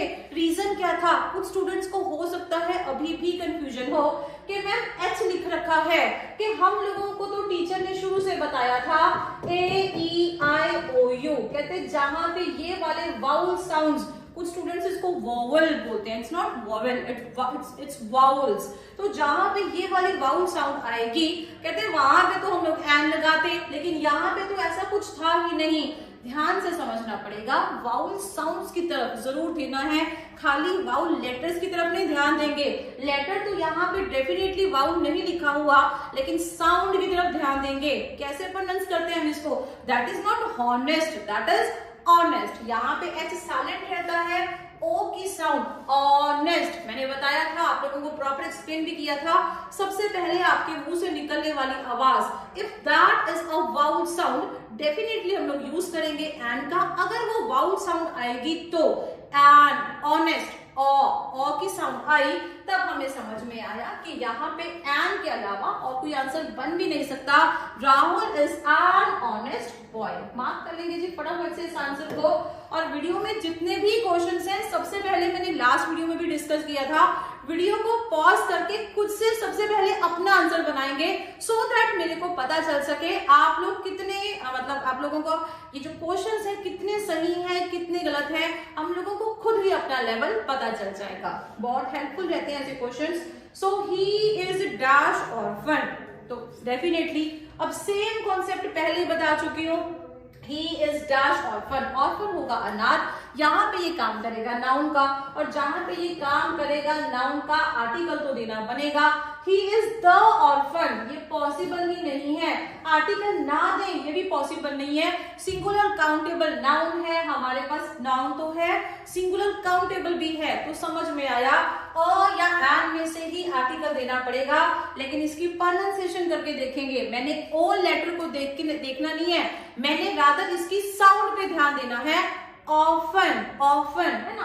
और यहाँ पे ना एक बात हमेशा याद रखेंगे, यहाँ पे ना एक आर लिखा है, ध्यान से देखिए, लेटर लिखा है आर, और उसके बाद ना आप लोग ध्यान दें एक कॉन्सोनेंट साउंड है। देखिए पी लिख रखे है ना, तो that is a consonant sound. तो यहाँ पे जब भी ऐसा लॉजिक रहता है ना, तो आप लोग वहां पे, वैसे ये बोलचाल की भाषा में ज्यादा डिस्कस किया जाता है, लेकिन फिर भी अभी एग्जामिनेशन के रिगार्डिंग पढ़ रही है तो समझ आना चाहिए। अगर ऐसा वाला कॉन्सेप्ट होगा आप लोगों को, उस कॉन्सेप्ट में आर हमेशा साइलेंट रहेगा, दैट इज ऑफन, ऑफन इसको बोल देते हैं, दैट इज ऑर्फन, लेकिन ऑर्फन नहीं होता, दैट इज ऑफन, क्योंकि आर को आपको साइलेंट रखना पड़ता है। आर के बाद जब भी कॉन्सोनेंट साउंड आएगी आर भी साइलेंट हो जाएगा, तो समझेंगे। लेकिन ये लॉजिक हमारा बोलचाल की भाषा में, जैसे मैंने बताया, वो ज्यादा काम करता। He is dash often, तो ओ की साउंड तो आई, यहाँ पे हमारा आंसर आएगा N. He is an often। फटाफट से आंसर को टिक कर लेंगे। चलिए चलेंगे नेक्स्ट क्वेश्चन की तरफ। नेक्स्ट क्वेश्चन है, it is not such dash big problem as you think। समझेंगे जिस चीज को, इट इज नॉट सच, अब यहाँ पे सच लिख दिया, dash big problem as you think. देखिए जो मेरे पुराने स्टूडेंट्स हैं, जो कुछ हैं, उनको ये नॉलेज है, बहुत ढंग से पता है, मैंने बताया भी था। एक वर्ड है सच, एक वर्ड है मैनी, एक वर्ड है रादर। ये 2-3 कीवर्ड्स मैंने अपनी कुछ वीडियोस में डिस्कस किए थे कि जहां जहां ये वर्ड्स आ जाएं, इनके बाद आप लोगों को लगाना हो आर्टिकल, और आर्टिकल के बाद मतलब यहाँ पे क्या लिखा था, बिग प्रॉब्लम। ये बिग प्रॉब्लम ना अपने आप में मेरे को फिर से SCN वाला फील दे रही है। What is this SCN? SCN stands for singular countable noun. तब समझ में आया, अगर यहाँ पे ये सिंगुलर काउंटेबल नाउन है, यहाँ पे सच आता, मैनी आता, रादर आता, जब जब ये वाले वर्ड्स का यूजेज किया जाएगा, इनके बाद हमेशा आप लोग यूज करेंगे अ या एन का। यहाँ पे द का यूजेज नहीं होना चाहिए, क्योंकि बहुत बार दिक्कत हो जाती है। मैम अ एन का तो डिसाइड कर लेते, लेकिन हमारे माइंड में सेकंड थॉट भी था कि क्यों ना यहाँ पे द को लगा दिया जाए। जहां पे सिंगुलर काउंटेबल नाउन होगा आप लोग द लगा ही नहीं सकते हो, द हमेशा स्पेसिफिक चीजों के बारे में बात करेगा। सो हमारे लिए क्वेश्चन का आंसर देना बहुत इजी था, क्योंकि यहाँ पे बिग लिख रखा था, बिग, ब की sound I, that is the reason why A is our right answer. It is not such a big problem as you think। जल्दी से आंसर को मार्क कर लेंगे। नेक्स्ट करेंगे क्वेश्चन। चलिए वही क्वेश्चन आ गया जो मैंने आप लोगों को डिटो कॉपी पेस्ट क्लास में भी डिस्कस किया था। He is dash European. अब फिर से वही कॉन्सेप्ट हो जाते हैं। जो लोग इसी वीडियो को पहली बार देख रहे हैं, जिन लोगों ने ढंग से कॉन्सेप्ट नहीं याद किए हैं, उनका माइंड हो सकता है फिर से यही बोले कि मैम हम लोगों ने तो इस ई को देखा और ए ई आई ओ यू टीचर ने शुरू से ही दिमाग में फिट कर रखा था, जहां पे भाई ये वाले वाउल्स को देखो बिना कुछ सोचे समझे एन लगा दो। नहीं जी, आप लोगों को वाउल लेटर्स पे नहीं, वाउल लेटर की साउंड पे फोकस करना पड़ेगा। अगर साउंड को समझने की कोशिश करें, यहाँ पे ई से ई की साउंड आई नहीं रही, रादर यहाँ पे साउंड किस चीज की है, य की, यूरोपियन। समझेंगी, यूरोपियन नहीं बोला जाता इसको, दैट इज यूरोपियन, यूरोपियन। तो इस तरीके से बोला जाएगा ही इज डैश यू। जब मैंने इसको बोलना शुरू किया, सबसे पहले आप लोगों के मुंह में से कौन सी वाली साउंड आएगी, दैट द साउंड इज य। जब य वाली साउंड आई तब समझ में आया द तो लगाना ही नहीं था, क्योंकि यहाँ पे स्पेसिफिक चीजों के बारे में नहीं बता रहा, या एंड लगाना था। जब य आया तो यहाँ पे मेरे माइंड में समझ में आया ही इज एन यूरोपियन नहीं आएगा, ही इज अ यूरोपियन। फटाफट से इस चीज को डिस्कस कर लेंगे ताकि समझ में आता रहे, अपने आंसर्स को जल्दी से मार्क करते जाएंगे। चलिए चलते हैं नेक्स्ट क्वेश्चन की तरफ। Dash ladies are not Indian. चलिए बहुत इजी है, इस टाइप के भी क्वेश्चंस जब आप लोगों को इजी सा लेवल एक मेंटेन कर देते हैं। मुश्किल क्वेश्चंस भी आते हैं, बट कुछ क्वेश्चंस हैं जो बहुत ही इजी लगेंगे। ऐसी पूरी की पूरी सीरीज रहेगी जहां पे अभी मैंने फिलहाल एक लो लेवल भी नहीं कह सकते, एक मॉडरेट लेवल है जहां पे मिक्सचर क्वेश्चंस हैं। लेकिन अभी जैसे जैसे आप लोग क्वेश्चंस को एंडिंग की तरफ जाएंगे ना, यहाँ पे लेवल भी बढ़ता जाएगा। सो डेफिनेटली पूरी की पूरी वीडियोस, पूरी की पूरी सीरीज के साथ जरूर जुड़े रहिएगा ताकि आप लोगों को ढंग से समझ में आ जाए लो लेवल से कब हम मॉडरेट लेवल और कब हम हाई लेवल तक क्वेश्चंस को ले जाएंगे। बहुत एक सिमेट्री में चला जाएगा, एक हायरार्की को फॉलो किया जाएगा ताकि इजी वाला पोर्शन भी कवर हो जाए, मॉडरेट वाला भी और डिफिकल्ट वाला लेवल भी, किसी चीज की दिक्कत नहीं आनी चाहिए। Dash ladies are not Indian, समझ में आया मैम यहाँ पे लेडीज की बात कर रही है। अगर लेडीज की बात कर दी तो दिस और दैट, क्या ये हमारी पॉसिबिलिटी हो सकती है? दिस और दैट भाई हर किसी को पता है, सिंगुलर के लिए यूज करते हो। This ladies are not Indian, that ladies are not Indian. चलिए अगर यहाँ पे लेडीज है तो दैट को नहीं यूज करोगे, that ladies are not Indian. बोलचाल की भाषा में शायद किसी को सही लगे, लेकिन दैट हमेशा एक के लिए यूज किया जाएगा और फार मतलब जो दूर है चीजें या पर्सन उनके लिए यूज किया जाएगा। अगर ये प्लूरल वाला केस है तो डेफिनेटली यहाँ पे आंसर भी आएगा those ladies are not Indian. वो जो लेडीज हैं वो इंडियन नहीं है। टिक कर लेंगे जी। कई बार स्टूडेंट्स को यहाँ पे दैट आंसर में दिक्कत आती है कि मैम शायद यहाँ पे दैट सही हो, नहीं जी, that is not the right answer. चलिए dash is different from the other, समझेंगे डैश इज डिफरेंट। अब एक एक ऑप्शन को पिक करें और टिक करते हैं। पहली ऑप्शन थी ऑल स्टूडेंट्स, लेकिन एक बात समझने की कोशिश करो, ऑल मतलब सारे स्टूडेंट्स, ये वाला फील आ रहा है कि नहीं? अगर सारे स्टूडेंट्स की बात करोगे तो इसका यूजेज कहां से कर दोगे? इस अपने आप में सिंगुलर वर्ब है। अगर सिंगुलर वर्ब है, हमारे पास जो सब्जेक्ट होगा वो भी सिंगुलर ही होना चाहिए। ऑल सब्जेक्ट्स प्लूरल आप लोगों का सब्जेक्ट है, तो ये हमारा आंसर नहीं हो सकता। स्टूडेंट्स, और देखें students is different from the other, possible ही नहीं है भाई। अ स्टूडेंट, कई स्टूडेंट्स को लगता है कि मैम हम ना बी और डी ऑप्शन में ना बहुत ज्यादा कंफ्यूज कर गए। कहता a student is different from the other, एक स्टूडेंट दूसरे से डिफरेंट है, ये कैसे हो सकता है? आप लोग यहाँ पे अ स्टूडेंट के साथ बनाने की कोशिश करें, इसकी कोई सेंस ही नहीं बनेगी। फिर कई स्टूडेंट्स को अभी भी डाउट रहते हैं, कहते हैं मैम ईच स्टूडेंट्स, हम ये लिख तो दे लेकिन ईच ना जहां पे हमें यूज किया गया और साथ में स्टूडेंट्स भी लिख दिया, कहते हम लोगों ने तो इसको टिक कर दिया क्योंकि ईच स्टूडेंट्स, ईच मतलब हर, है ना, प्रत्येक, हर एक, प्रत्येक वाला फील आएगा।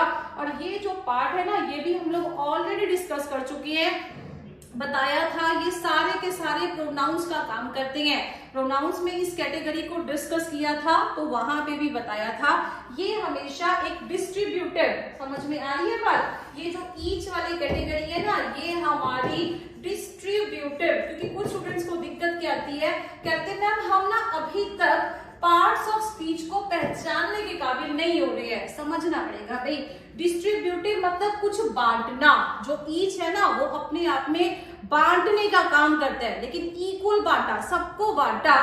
जब मैंने ये करवाया था तब बताया भी था, ईच हुआ, आइदर हुआ, नाइदर हुआ, बहुत सारे मैंने वेरिएट्स भी करवाए थे, आगे भी इनको बहुत डेप्थ तक डिस्कस किया था, चाहे वो एनीवन था चाहे वो नन था, एक एक लॉजिक के ऊपर काम किया था कि क्वेश्चंस अटेम्प्ट कैसे करनी है।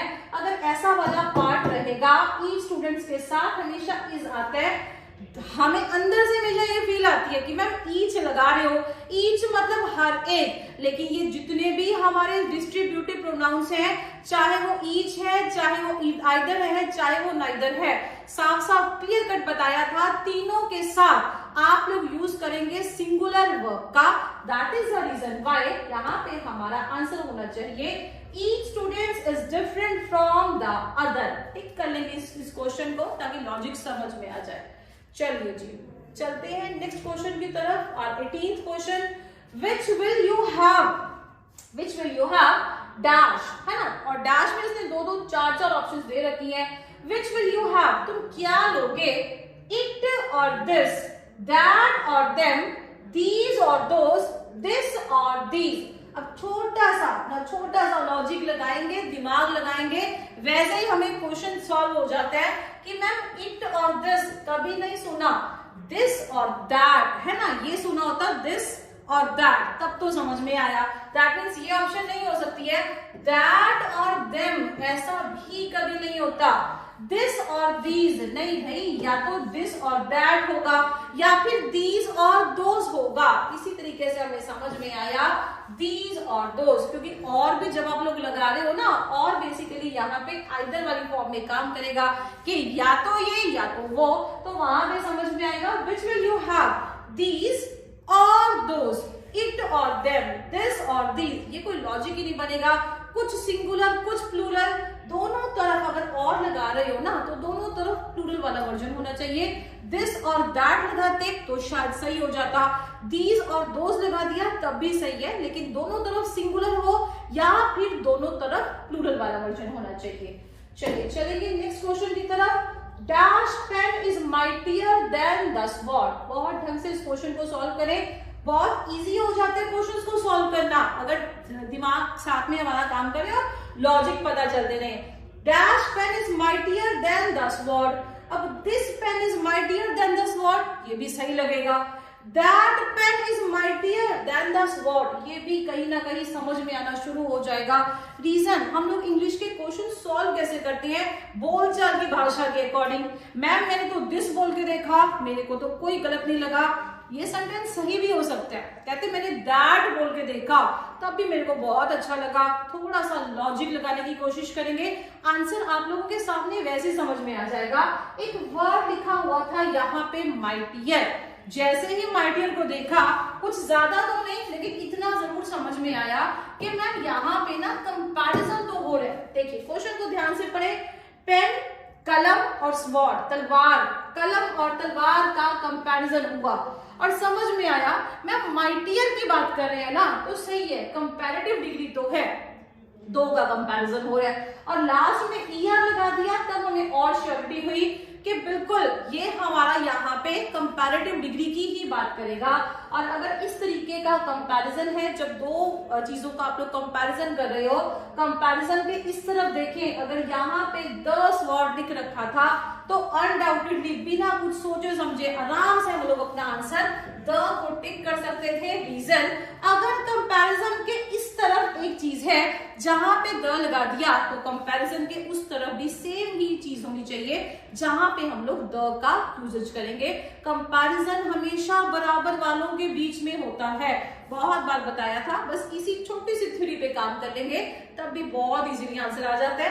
अदरवाइज स्टूडेंट्स कंफ्यूजन में रहते हैं, मैम यहाँ पे दिस भी अच्छा लग रहा था, दैट भी अच्छा लग रहा था, छोटा सा लॉजिक पकड़ेंगे, हमारा आंसर हमारे सामने आ जाएगा and that must be correct.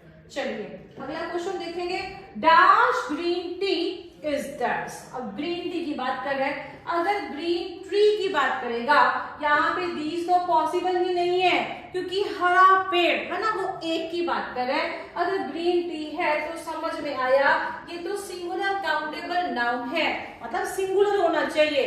क्या यहाँ पे ऑल आ सकता है? ऑल मतलब सारा का सारा, नॉट एट ऑल पॉसिबल। लेकिन यहाँ पे अगर मैं आंसर लगाऊं, this green tree is theirs, ये हरा पेड़ उनका है, यहाँ पे देयर्स का यूज किया।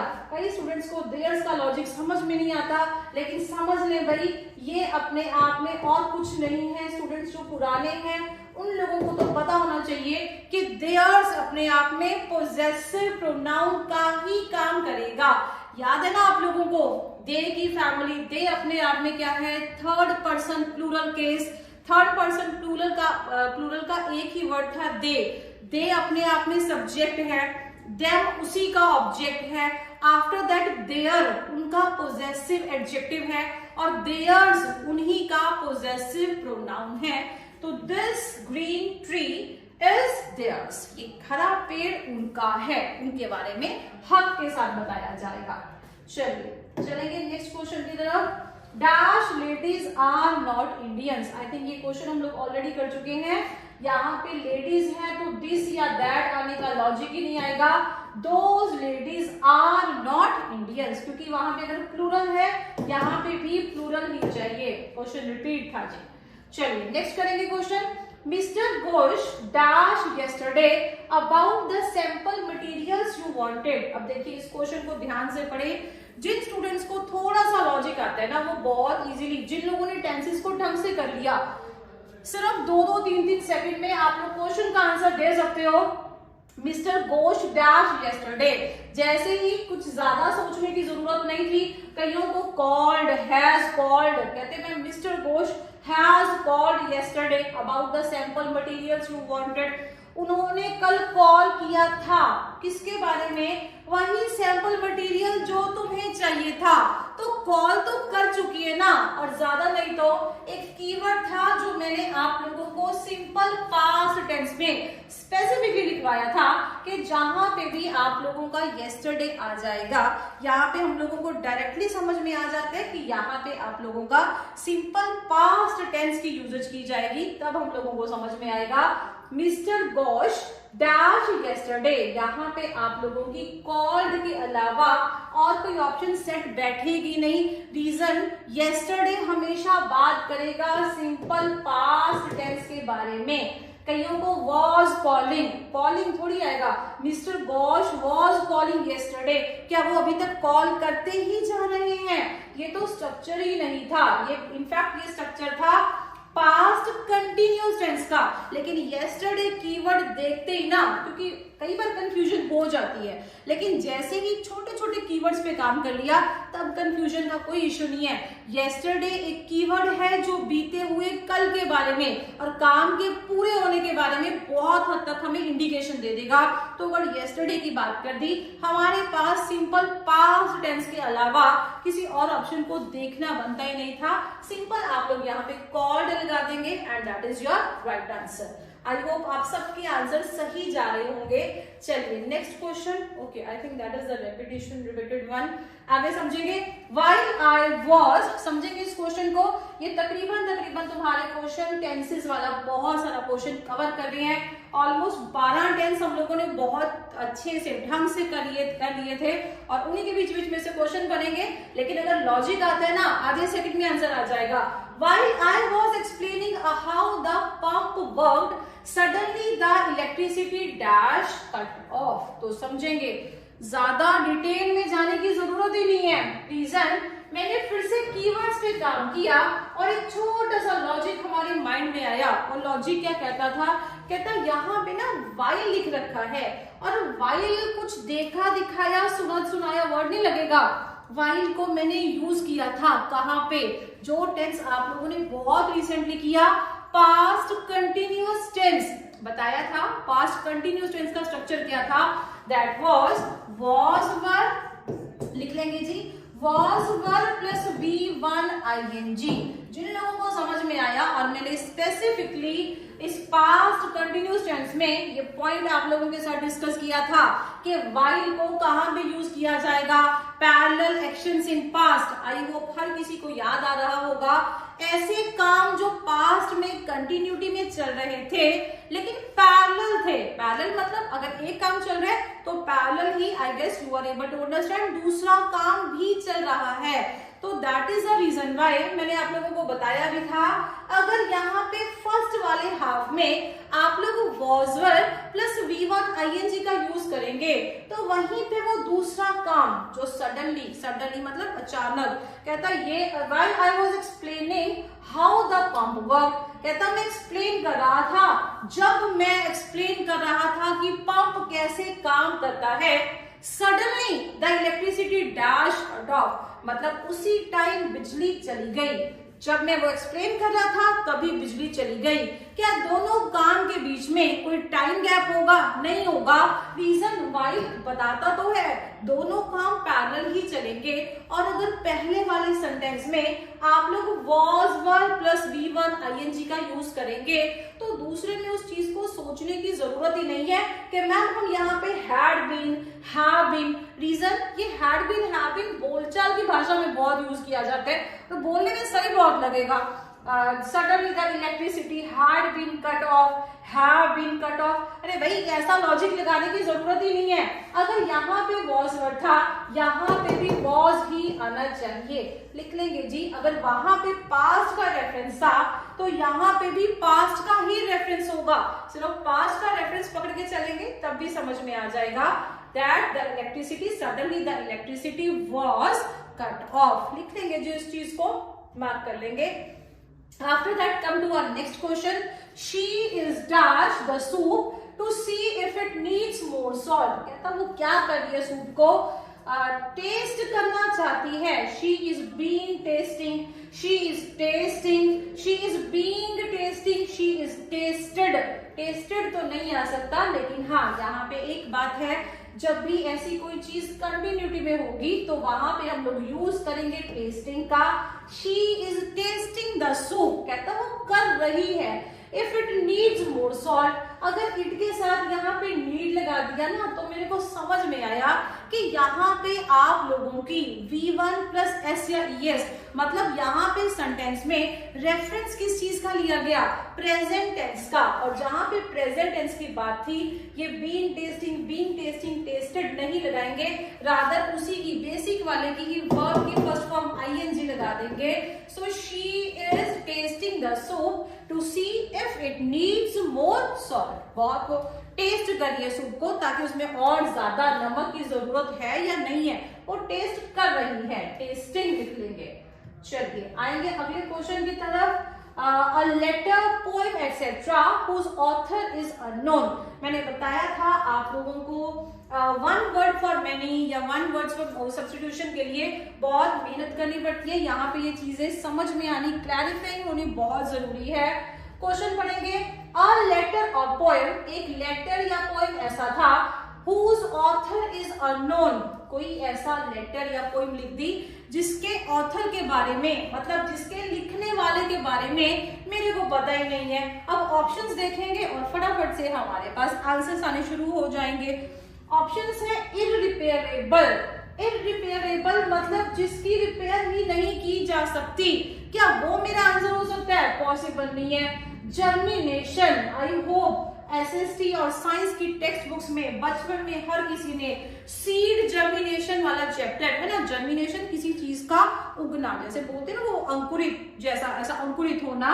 सो जर्मिनेशन तो इसका आंसर नहीं हो सकता कि किसी चीज का अंकुरित होना, sort out. Next word is callus. Callus means अगर आपको आता था तो है अच्छी बात है, अगर नहीं आता हम लोगों को खाली सही आंसर नहीं ढूंढना, जो बाकी ऑप्शंस हैं उन पे भी काम करना पड़ेगा कि अगर ये ऑप्शंस नहीं है ना तो क्यों नहीं है, क्योंकि होप सो इन्हीं ऑप्शंस में से क्वेश्चन बन के अलग अलग तरीके से क्वेश्चन बन के आ सकते हैं। लिखेंगे जी callous means not caring about the feelings of other, जिस इंसान को दूसरे की फीलिंग्स के बारे में कदर ही नहीं है। कैलस समझ करना, इसको याद करना बहुत इजी है। जैसे मैं बोलती हूँ ना कि वो बहुत ही केयरलेस है, बस केयरलेस जैसा ही बन जाएगा कैलस। केयरलेस मतलब कोई ऐसा इंसान जिसको दूसरे की फीलिंग्स की कोई कदर नहीं है। केयरलेस यहाँ इसका आंसर नहीं हो सकता। एनोनिमस, हम बोलते हैं ना कि जैसे मेरे को एक एनोनिमस कॉल आई, मेरे को पता नहीं था भाई वो पर्सन कौन था, तो बस अगर किसी पोयम या फिर किसी कहानी का या किसी लेटर के ऑथर का नाम ही नहीं पता तो उस वर्ड को बोला जाएगा एनोनिमस। राइट आंसर तक तो हर कोई पहुंच जाता, लेकिन बाकी सारे ऑप्शंस को भी डिस्कस करना हमारे लिए मैंडेटरी है। रीजन कहीं से भी क्वेश्चन आ सकते हैं। अब आएंगे नेक्स्ट क्वेश्चन की तरफ। A medicine that kills germs is called, कहता है जो जर्म्स को मारने का काम करेगी ऐसी मेडिसिन को क्या बोला जाएगा। देखिए जर्म्स को मारना है, जर्म्स हुए माइक्रो ऑर्गेनिजम्स हुए, ये हमें समझ में आएगा। अब ये बहुत सारी ऐसी टर्म्स हैं जो मिक्सचर सा लग रही है हम लोगों को। एक काम करते हैं, एक एक करके कट शॉर्ट करने की कोशिश करेंगे। पहली ऑप्शन थी Ayurvedic, not at all possible, Ayurvedic तो ऑप्शन हो ही नहीं सकती है। आफ्टर दैट जर्मिनेशन, रीजन में अभी सिर्फ ना गलत वाली ऑप्शंस को क्रॉस करती जा रही हूँ। फिर कहीं ना कहीं हमारे दिमाग में आएगा कि शायद एंटीसेप्टिक इसका आंसर हो सकता है। जैसे बोला जाता है ना, घर में भी सब बड़े बुजुर्ग बोलते हैं कि भाई जो आपकी हल्दी है ना, अगर कहीं चोट वोट लग जाती है तो आप एंटीसेप्टिक लगा लो। एंटीसेप्टिक क्यों लगाते हो? मान लो हम कहीं से गिर पड़ जाते हैं तो थोड़ा चोट वोट आ गई, जैसे घुटने पे चोट आई या कहीं भी बाजू पे चोट आई, एल्बो पे चोट आई, तो वहां पे जैसे कुछ कट जैसा जख्म हो जाएगा ना, कट हो जाते हैं कहीं से, तो घर के बड़े बुजुर्ग क्या बोलते हैं कि आप लोग यहाँ पे हल्दी लगा लो, वो एक एंटीसेप्टिक का काम करेगी। तो बेसिकली वहीं से समझने की कोशिश करेंगे एंटीसेप्टिक होगा क्या। लिख लेंगे जी, a liquid that prevents cut from being infected, किसी कट को क्योर करने का काम करेगा। कट लग जाता है ना वहां पे, उसको क्योर करेगा, उसको हील करेगा ताकि वहां पे इन्फेक्शन ना हो जाए। इन्फेक्शन से बचाने का काम कर रहा है, ना कि माइक्रो ऑर्गेनिजम्स या जर्म्स को मारने का, क्योंकि वो काम तो कौन करेगा? हमारा जर्मिसाइड। देखिए इसके नाम में ये ना जर्म से बना जर्मिसाइड, तो याद करना बहुत इजी था। जर्म्स को मारने के लिए जर्मिसाइड का यूज किया जाएगा। चलिए चलेंगे नेक्स्ट क्वेश्चन की तरफ, मिलता जुलता क्वेश्चन ही है। अ मेडिसिन दैट प्रिवेंट्स डीकंपोजिंग, डीकंपोजिंग मतलब जो डीकंपोजिंग से बचाए, एंड उसको क्या बोला जाएगा? डीकंपोजिंग भी वही चीज है, जैसे मैंने भी बताया आयुर्वेदिक तो इसका आंसर नहीं हो सकता, जर्मिनेशन इसका आंसर नहीं हो सकता, जर्मिसाइड तो अभी मैंने बताया जो माइक्रो ऑर्गेनिजम्स या जर्म्स को किल करने का काम करेगी उसको बोला जाएगा जर्मिसाइड। लेकिन जो किसी भी चीज को जैसे जो प्रिवेंट करती है डीकंपोजिंग से, उस चीज से बचाया जाता है ताकि कोई कट या वाउंड हमारा खराब ना हो जाए, वहां पे ज्यादा इन्फेक्शन ना हो जाए, जिसको बोल जाते हैं ना कि वे ज्यादा गहरा ना हो जाए, गल ना जाए, सूज ना जाए, तो सॉर्ट ऑफ उस चीज को क्या बोला जाएगा? एंटीसेप्टिक। फटाफट से मार्क कर लेंगे आंसर को and move to next question. A person who believes that all events are predetermined, मतलब एक ऐसा पर्सन जिसको बताना है कि वो कौन है, जिसको क्या लगता है दैट ऑल इवेंट्स, कहता है जितनी भी घटनाएं है ना सब पहले से लिख रखी हैं। जैसे होता है कहीं ना कहीं हमारी लाइफ में ऐसे पर्सन जरूर आते हैं, कुछ ना कुछ ऐसी मिस हैपनिंग होगी, मान लो कोई ऐसा एक्सीडेंट हो गया या कुछ भी ऐसा XYZ मान के चले, चाहे वो अच्छी बात है चाहे वो बुरी बात है, तो उनका हमेशा एक जेस्चर आएगा कि ये तो पहले ही लिखा हुआ था, ये तो पहले ही निर्धारित था। अगर कुछ ऐसे पर्सन्स होंगे उनको क्या बोला जाएगा? क्या उन पर्सन्स को आप इंटेलिजेंट बोलोगे? मैं तो उनको इंटेलिजेंट नहीं बोलूंगी। यस, हमें अपनी डेस्टिनी पे बिलीव करना चाहिए, लेकिन अपने हार्ड वर्क पे, अपने एफर्ट्स पे उससे ज्यादा बिलीव करना चाहिए। अगर हर किसी चीज को हम लोग ऐसे ही एज्यूम कर लेंगे ये तो पहले से ही लिखा हुआ था, फिर तो हम लोग किसी भी चीज की प्रिपरेशन भी बंद कर दे। रीजन, अगर पेपर नहीं क्लियर होना या पेपर क्लियर होना है वो तो पहले से ही लिखा हुआ था। ऐसा जेस्चर, ऐसा थॉट अपने माइंड में नहीं लेके चल सकते हैं। साइड बाय साइड हर एक चीज को एक वेटेज देके चलना, भगवान पे एक बिलीव रखना, अपने आप पे बिलीव रखना, सबका आशीर्वाद लेना एंड सबकी ब्लेसिंग से आगे बढ़ना, इसी तरीके से हम लोग अच्छी डायरेक्शन में जा सकते हैं। इंटेलिजेंट तो मैं ऐसे पर्सन को नहीं बोलूंगी, हाँ, इलिटरेट भी नहीं बोल सकते हैं, क्योंकि अगर किसी की ये मानता है कि वो पहले से ही निर्धारित था, इलिटरेट तो उसका वैसे ही लॉजिक नहीं बनेगा। इलिटरेट वो पर्सन के लिए यूज करते हो जो पढ़ा लिखा ना हो, तो वहां पे ऐसा पढ़े लिखे वाला फील तो कोई नहीं आएगा कि अगर आप ऐसा सोचती हैं तो आप पढ़े लिखे नहीं हैं। बहुत सारे ऐसे पढ़े लिखे लोग भी होते हैं जो इसी तरीके की मेंटेलिटी या ऐसी सोच रख सकते हैं। That is also not very false, ये इतनी गलत नहीं है, लेकिन हर किसी पर्सन की अपनी अपनी मानता है।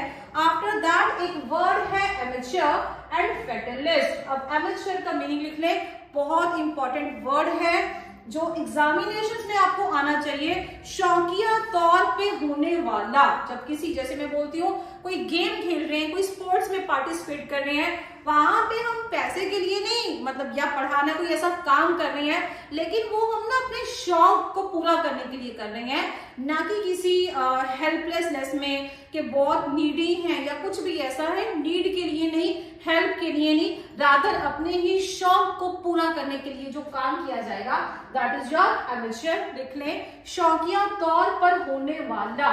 तो डेफिनेटली मेरे पास एक ही ऑप्शन बचती है, ऐसा पर्सन जो मानता है कि ये सब कुछ पहले ही लिखा हुआ था, फेटलिस्ट। लिख लेंगे जिसको फेटलिस्ट, याद कर लेंगे, एक बार सुन लेंगे तब भी दिमाग में बैठ जाता है। After that next question is a person who does not believe in the institution of marriage. मतलब कोई ऐसा इंसान जिसको मानता ही नहीं है, किसमें, शादी में, मतलब शादी मेरा करना है, ऐसा कुछ भी करना, जिसको मानता ही नहीं है, कहता शादी तो होनी ही नहीं चाहिए। कहीं ना कहीं इस चीज को ना हम लोग ले जाते हैं दूसरी सेंस में, जहां पे ना विमेन्स की तरफ और नफरत को दर्शाया जाता है कि भाई उसको ना विमेन से आई थिंक हेट है, उसको नहीं पसंद है।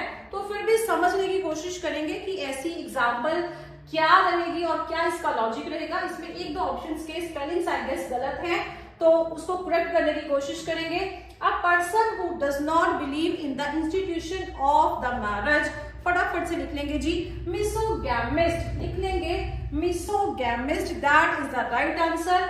अब मिसोगाइनिस्ट, यहाँ पे ना ऑमनीपोटेंट, ऑमनीपोटेंट का मतलब होता है सर्वशक्तिशाली। ये तो भगवान के बारे में यूज किया जाने वाला वर्ड है ना, ऑमनीपोटेंट, ऑमनीप्रेजेंट। सो भगवान बहुत शक्तिशाली है, ऑमनीपोटेंट। तो आप लोगों ने वर्ड सुन रखा होगा, इसका मीनिंग लिख ले, अगर ऑलरेडी आता था तो बहुत अच्छी बात है। सर्वशक्तिशाली, गॉड के बारे में बोला जाता है ना, दैट गॉड इज ऑमनीपोटेंट, तो उसके लिए सर्वशक्तिशाली। ऐसा इंसान जो शादी में बिलीव ही नहीं करता, that is not at all possible. ये ऑप्शन थोड़ी सी गलत है, इसको कट कर दे। सिमोगेमिस्ट नहीं होता इसकी option, misogamist is the right option. तो माइंड में आता है मैम मिसोगाइनिस्ट, इसका क्या मीनिंग है, लिख लेंगे जी। ये एक ऐसा पर्सन है, वन हु हेट्स वुमेन, जिसको औरतों से नफरत है, सिर्फ उस चीज के बारे में बोला जाता है मिसोगाइनिस्ट। लेकिन इसका लॉजिक ये नहीं बोलेगा कि अगर आप लोगों को औरतों से, विमेन से नफरत है, तो आप लोग शादी में बिलीव ही नहीं करेंगे। ये दोनों ऑप्शंस में ना ज्यादातर बच्चों को कंफ्यूजन हो जाती है कि मैम मिसोगाइनिस्ट एंड मिसोगैमिस्ट दोनों वर्ड्स बहुत हद तक मिलते जुलते हैं, तो उसका लॉजिक क्या रहेगा। लॉजिक हल्का सा है, समझने की कोशिश करनी है। मिसोगाइनिस्ट, जिसको, ऐसा पर्सन जिसको विमेन से हेट है, जिसको नफरत है, पूरी की पूरी विमेन, मतलब पूरी की पूरी इस कैटेगरी से नफरत है, लेकिन उसका जो रिलेशन है वो शादी के साथ हम लोग रिलेट नहीं कर रहे हैं, जिसको शादी के बंधन से ही प्रॉब्लम है ना। यहाँ पे विमेन्स के रिगार्डिंग कोई दिक्कत नहीं है, लेकिन वो शादी में नहीं मानता, तो उसको क्या बोला जाएगा, मिसोगैमिस्ट। फटाफट से आंसर को टिक कर लेंगे। So that was all in this video. और भी नेक्स्ट और बहुत सारी सीरीज आ रही हैं और सारी की सारी सीरीज रेडी हो रही है, जहां से आप लोगों को और इस टाइप के क्वेश्चंस करने में बहुत ज्यादा हेल्प होगी। आई होप आपके एग्जाम में ये क्वेश्चंस में आप लोगों को अगर ढंग से प्रैक्टिस कर लेंगे तो क्वेश्चंस अटेम्प्ट करने में, रादर एक स्ट्रैटेजी, एक टेक्निक डेवलप करने में बहुत ईज हो जाती है। यस, सेम क्वेश्चंस हो दैट मे और may not be possible, but we are trying our level best कि ऐसे ही क्वेश्चंस आए एंड कम से कम आप लोग टेक्निक सीख जाए कि टेक्निक के साथ क्वेश्चंस को करना कैसे है। हर एक क्वेश्चन में एक स्टैंडर्ड पैटर्न को फॉलो किया जा रहा है कि गलत आंसर तो बाद में ढूंढो, सबसे पहले सही आंसर बाद में ढूंढो, सबसे पहले गलत वाले को कट शॉर्ट कर दो। रीजन, क्वेश्चंस इसी तरीके से अटेम्प्ट किए जाएंगे और बहुत इजी हो जाता है सही आंसर तक पहुंचना। तो ऐसे और बहुत सारे क्वेश्चंस की हम लोग डिस्कशन करेंगे in our next lecture. Thank you.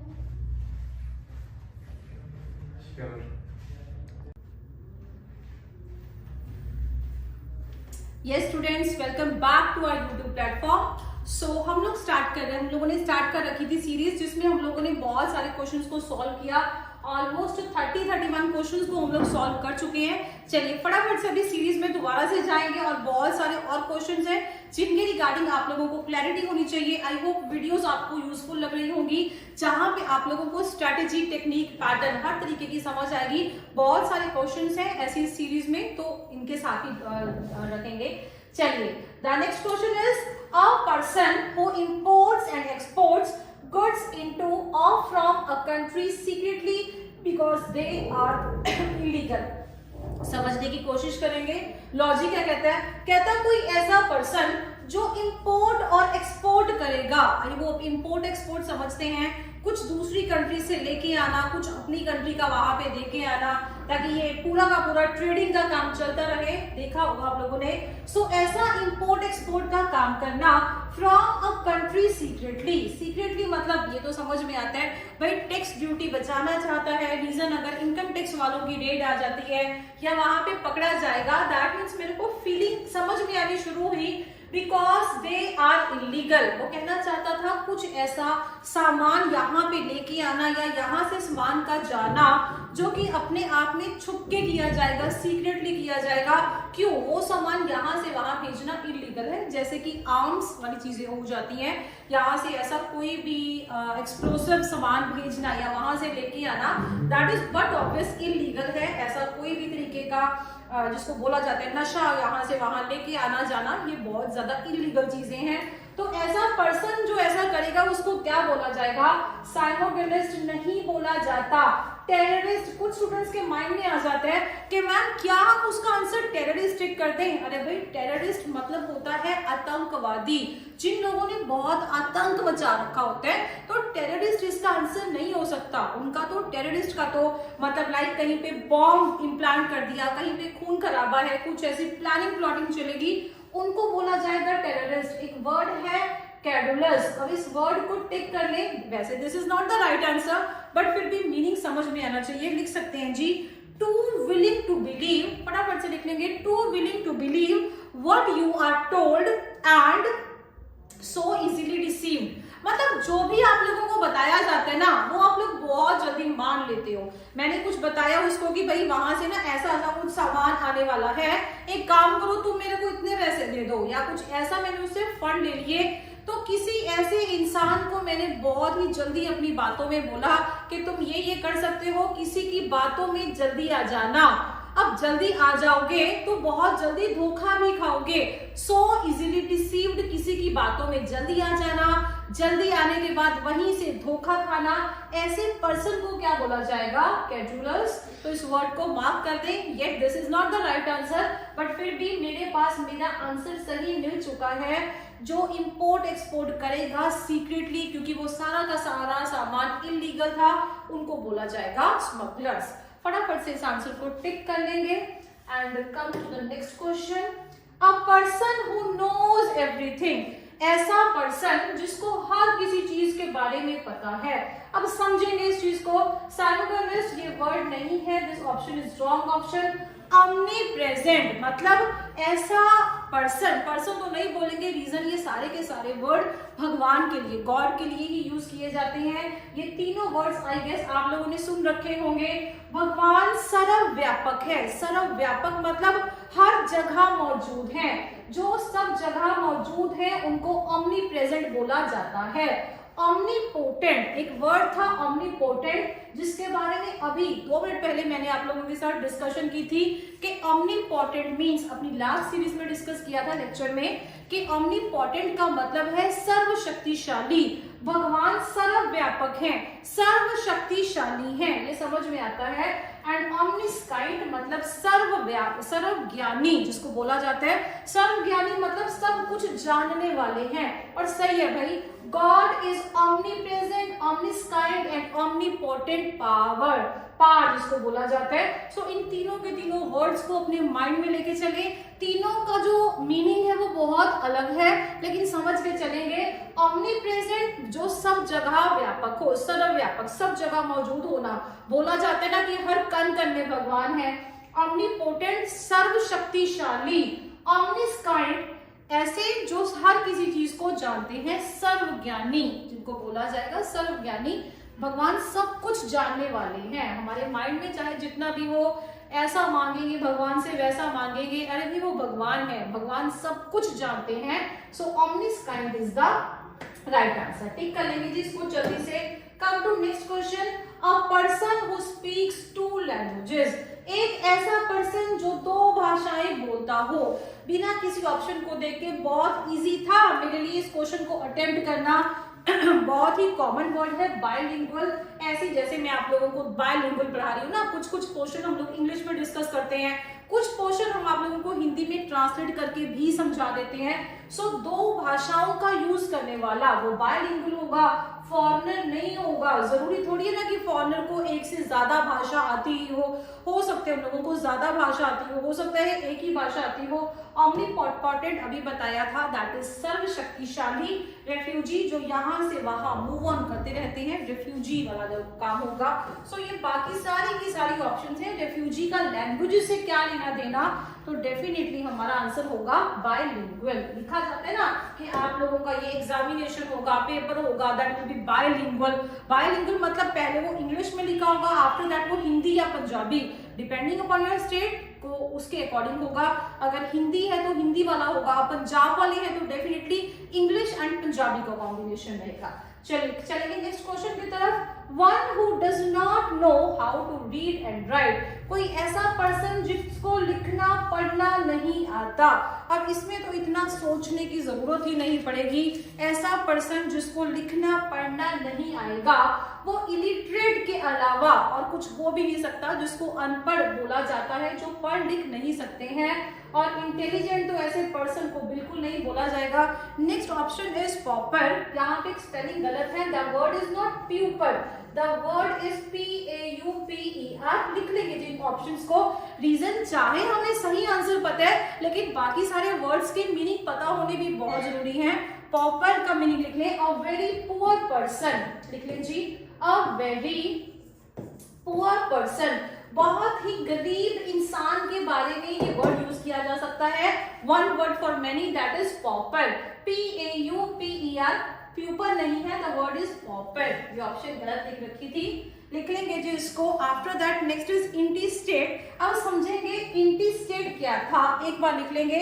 Having made no will, having made no valid will that, having made, write down, having made no valid will। valid will क्या होती है, जो मरने से पहले वसीयत बनाई जाती है ना, उसको will बोला जाता है। कहता कोई ऐसा पर्सन जो मरने से पहले कोई वैलिड विल, मतलब वैलिड जो लागू हो, किसी लॉयर को बुलाया जाता है ना, ऐसे थोड़ी ना कि वर्बली बोल दिया कि जो मेरा ये जो पूरा का पूरे मेरी संपत्ति है, जो पूरा का पूरा मेरा ये जो मेरी कलेक्शन है, चाहे वो पैसे की फॉर्म में हो, चाहे वो मेरे एसेट्स हैं, जितना भी सब कुछ है वो मेरे बेटों के बीच में बराबर बराबर बांट दो। अभी एक तो हम लोगों ने वर्बली बोल दिया, लेकिन एक वैलिड विल का मीनिंग क्या होता है कि प्रॉपर आप लोग लॉयर को हायर करते हैं मरने से पहले, जब हम लोगों को लगता है कि भाई शायद मेरा अंत समय नजदीक आने वाला है। और जरूरी नहीं है कि अंत समय नजदीक आने वाला है, कई लोग तो अपनी अच्छी हेल्थ के साथ ही इस चीजों की डिस्ट्रीब्यूशन पहले ही कर देंगे कि रीजन बाद में किसी तरीके का लड़ाई झगड़ा ना हो, बच्चों के बीच में डिस्प्यूट ना हो। तो एक वैलिड विल बनाने वाला जो जेस्चर था, ऐसा पर्सन जो एक वैलिड विल नहीं बना पाया एंड डाइड, और उसके बाद उनकी डेथ भी हो जाती है, उनको बोला जाएगा इंटेस्टेट। लिख लेंगे जिन वर्ड्स को। रीजन, ये वर्ड्स इंपॉर्टेंट हैं और कहीं पे भी किसी भी फॉर्म में पूछे जा सकते हैं। आंसर तो मेरे को समझ में आ गया था कि इलिटरेट ही आएगा, लेकिन सारी की सारी ऑप्शंस को गो थ्रू करना हमारे लिए बहुत जरूरी था। चलिए आएंगे नेक्स्ट ऑप्शन की तरफ।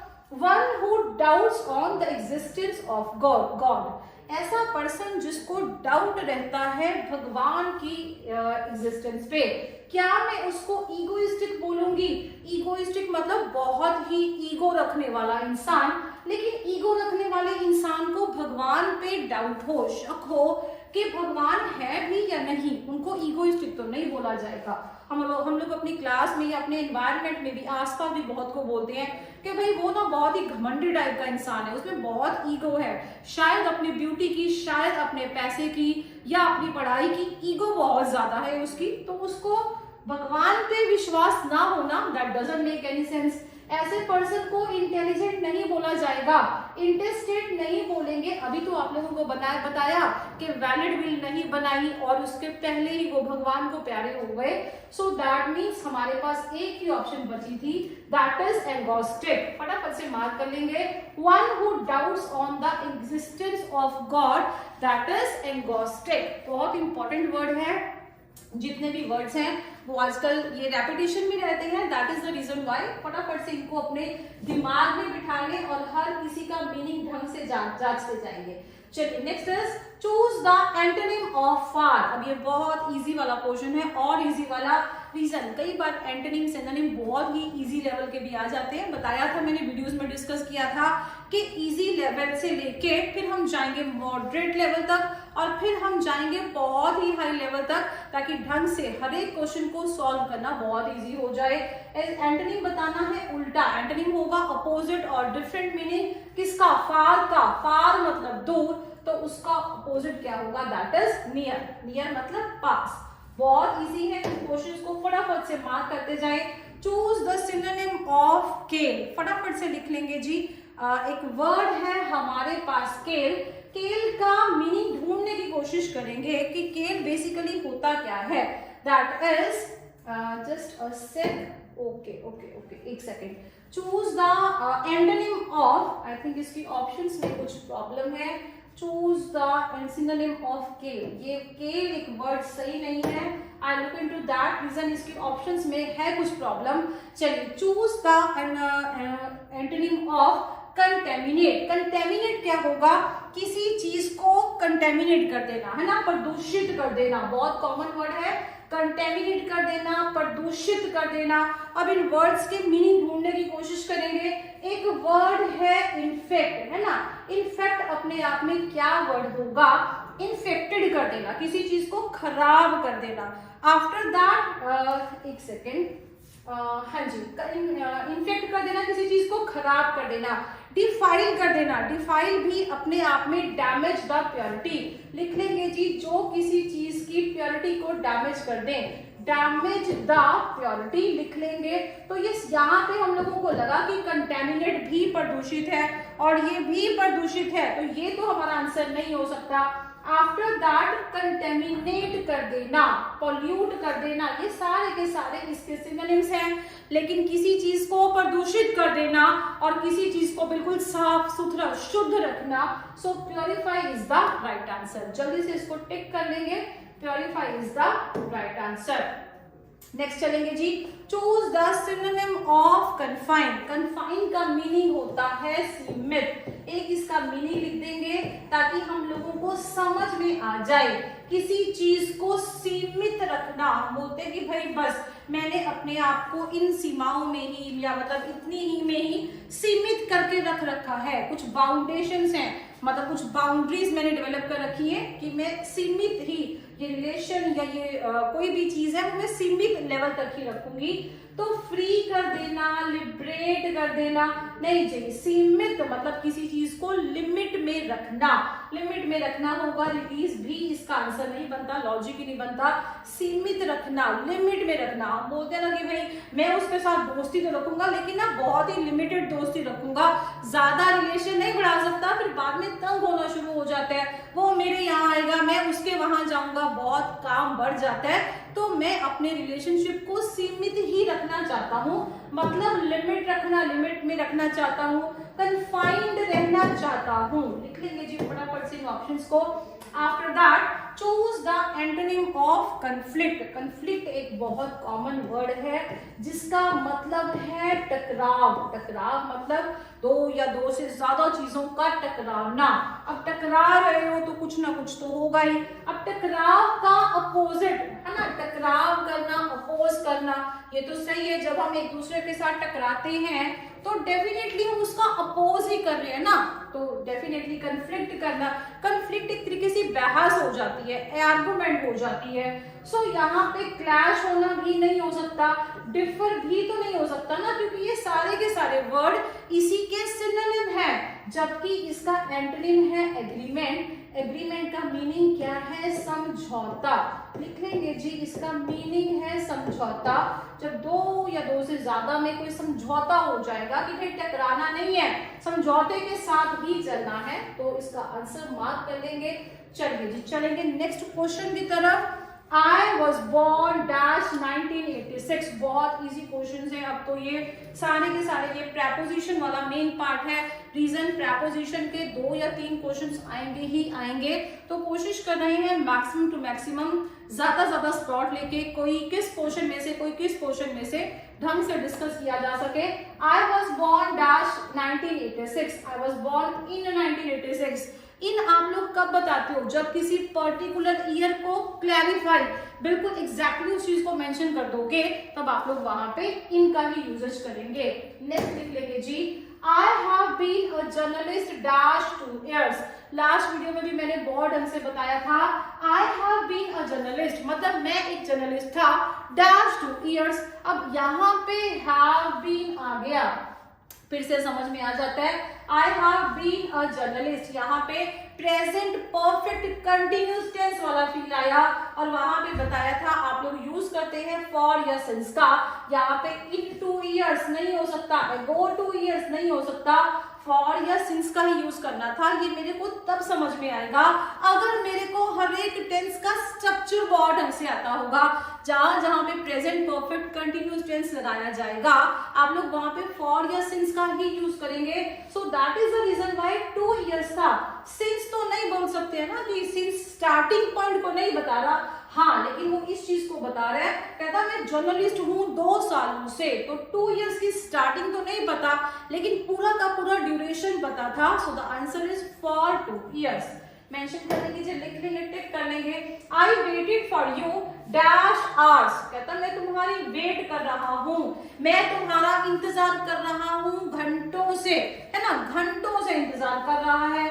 इन तो नहीं हो सकता, एगो नहीं हो सकता, फॉर नहीं लगा सकते, मेरे को टोटल ड्यूरेशन थोड़ी ना पता है कितने घंटों से वेट कर रहा है। सिंस आवर्स मतलब ना कई घंटों से वेट कर रहा हूँ। Since hours I have been waiting, I waited for you, sorry एक second, I waited for you for hours. यहाँ पे सिंस नहीं आएगा, रीजन यहाँ पे स्टार्टिंग पॉइंट को नहीं मेंशन कर रहे हैं, सॉरी। यहाँ पे आप लोग आंसर को मार्क कर लेंगे, आंसर आएगा आप लोगों का फॉर आवर्स। मैं तुम्हारा वेट कर रहा हूँ घंटों से, स्टार्टिंग पॉइंट थोड़ी ना पता है, तो यहाँ पे सिंस नहीं आएगा। चलिए चलेंगे नेक्स्ट क्वेश्चन की तरफ। She left university 3 years dash. अब ये तो बहुत इजी क्वेश्चन है, उसने यूनिवर्सिटी छोड़ दी। लेफ्ट मतलब छोड़ देना, डायरेक्ट पता चला यहाँ पे और कुछ नहीं है, वर्ब की सेकंड फॉर्म को मेंशन किया गया। So she left university 3 years ago। जल्दी से मार्क कर लेंगे, उसने यूनिवर्सिटी छोड़ दी 3 साल पहले। आगे चलेंगे जी नेक्स्ट क्वेश्चन की तरफ। इजी क्वेश्चन है ये, प्रेपोजिशन इतनी लेवल की आनी बहुत जरूरी है। she has lived abroad, वो अब्रॉड में रहती है, डैश 1998, ago 1998, in 1998 पॉसिबल नहीं है। she has lived abroad, वो अब्रॉड में रहती है, कब से, स्टार्टिंग पॉइंट बता दिया ना, तो सिंस यूज करेंगे। सिंस 1998, कहता वो 1998 से रहती है कहाँ पे, अब्रॉड में। हम लोगों ने रेमंड की टैगलाइन भी देखी होगी ना, बहुत इंपॉर्टेंट क्लोथिंग ब्रांड है रेमंड। तो सिंस उसके साथ कुछ पर्टिकुलर ईयर मेंशन कर देते हैं, I don't know the year, लेकिन यहाँ वहां पे उसकी जो टैगलाइन है सिंस दिस पर्टिकुलर ईयर, तो बता देते हैं कि तब से अब तक वो चलता ही आ रहा है ब्रांड। चलिए चलेंगे नेक्स्ट क्वेश्चन की तरफ। 46 क्वेश्चन है, दे got acquainted with each other dash last year. बहुत इंपॉर्टेंट क्वेश्चन है, यहाँ पे क्वेश्चंस में एरर बन जाते हैं। ये एस्टेरिक का सिंबल है, इसको एस्टेरिक मान ले या फिर नो एरर मान ले, एक ही बात है। I hope you are able to understand. So they got acquainted dash with each other dash last year. Acquainted होते हैं मतलब एक तरीके से हमारा एक दूसरे के साथ थोड़ा सा मिलवर्तन हो जाना, है ना। हम एक दूसरे को जानने लगे हैं, यूज्ड हो चुके हैं, एक दूसरे के साथ हमारा थोड़ा बहुत मतलब रिलेशन डेवलप हो रहे हैं, हम लोग एक दूसरे को जानने लगे हैं, ऐसा वाला फील आ जाएगा।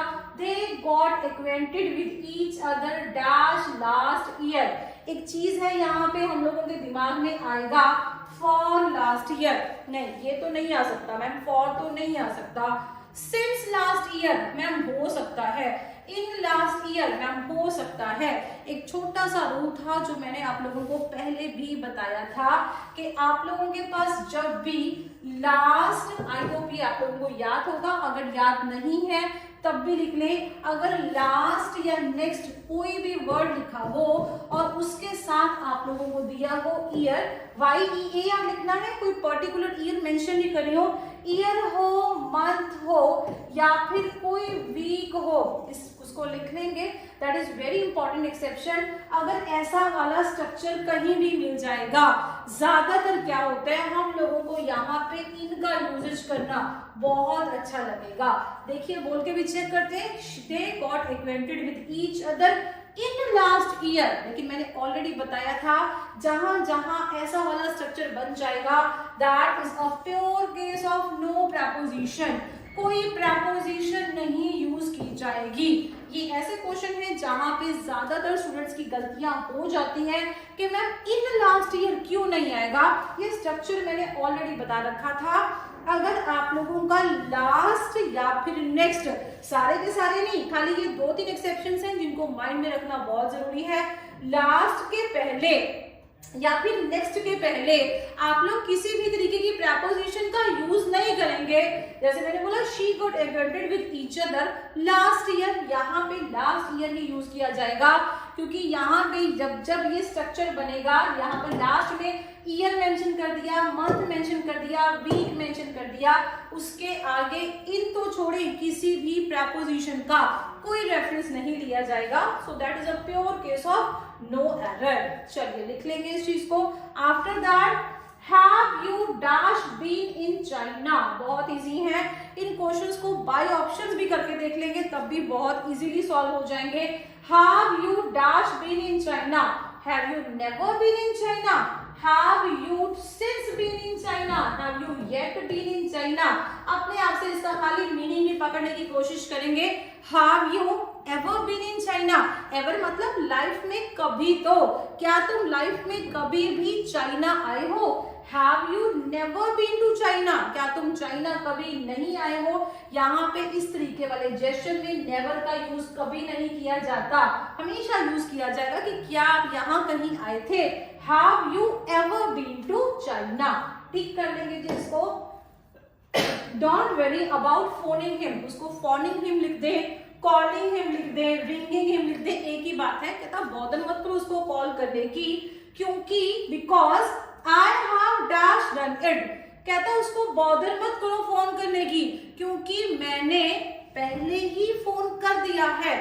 अपने आप से ही ना एक जेस्चर होता है कि एग्जामिनर का सेंटेंस क्या होगा, इमेजिनेशन से भी हम लोग इसको बहुत इजीली कर लेते हैं। Because I have already done it. Ever तो होगा लाइफ में एक बार, I have yet done it, I have never done it, इसका तो कोई लॉजिक ही नहीं बनेगा।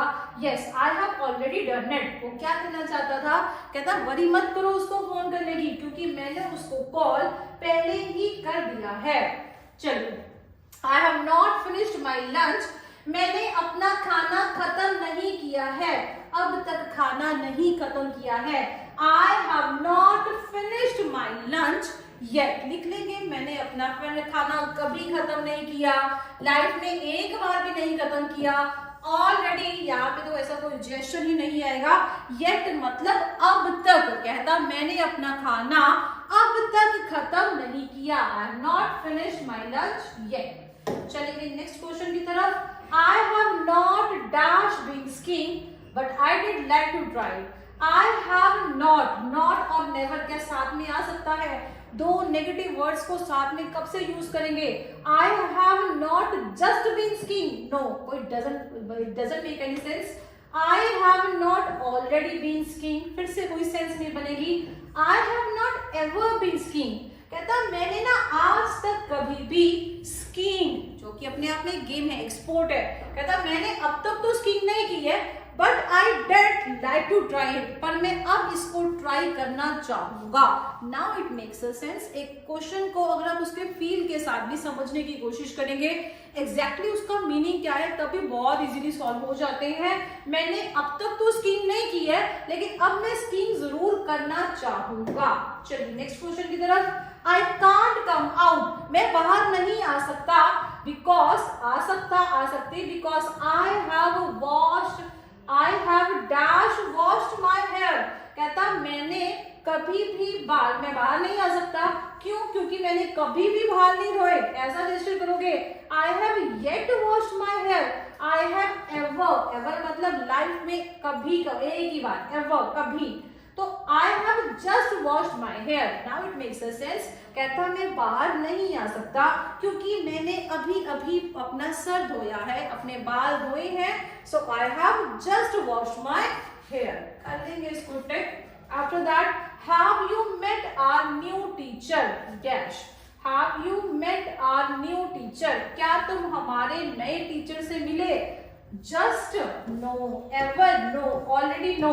Have you met a new teacher yet, क्योंकि येट जहां पे भी आएगा हम लोगों को वर्ब की सेकंड फॉर्म मेट तो समझ में आ जाएगा कि येट ही हमारा आंसर होना चाहिए। Have you met a new teacher yet, क्या तुम अब तक हमारे टीचर से मिले? ये वाला फील आ जाएगा। चलेंगे जी नेक्स्ट क्वेश्चन की तरफ। I am delighted, मैं बहुत खुश हूँ, because I have been dash a pay rise। I have been, अब यहाँ पे have been already लगा दिया। I have been dash a pay rise, इतना तो समझ में आया। अगर टेंसेस का तालमेल के बारे में इंफॉर्मेशन थी तो यहाँ पे वर्ब की थर्ड फॉर्म ही आनी चाहिए। have given, was given, I have been was given, I have been have given। ये ऑप्शंस तो पॉसिबल ही नहीं है, लेकिन जो दो ऑप्शंस है वहां पे कई बार कंफ्यूजन हो जाती है। लेकिन आई हैव बीन है ना भाई, अगर हैव बीन है तो वर्ब की थर्ड फॉर्म ही लगा के चलेंगे।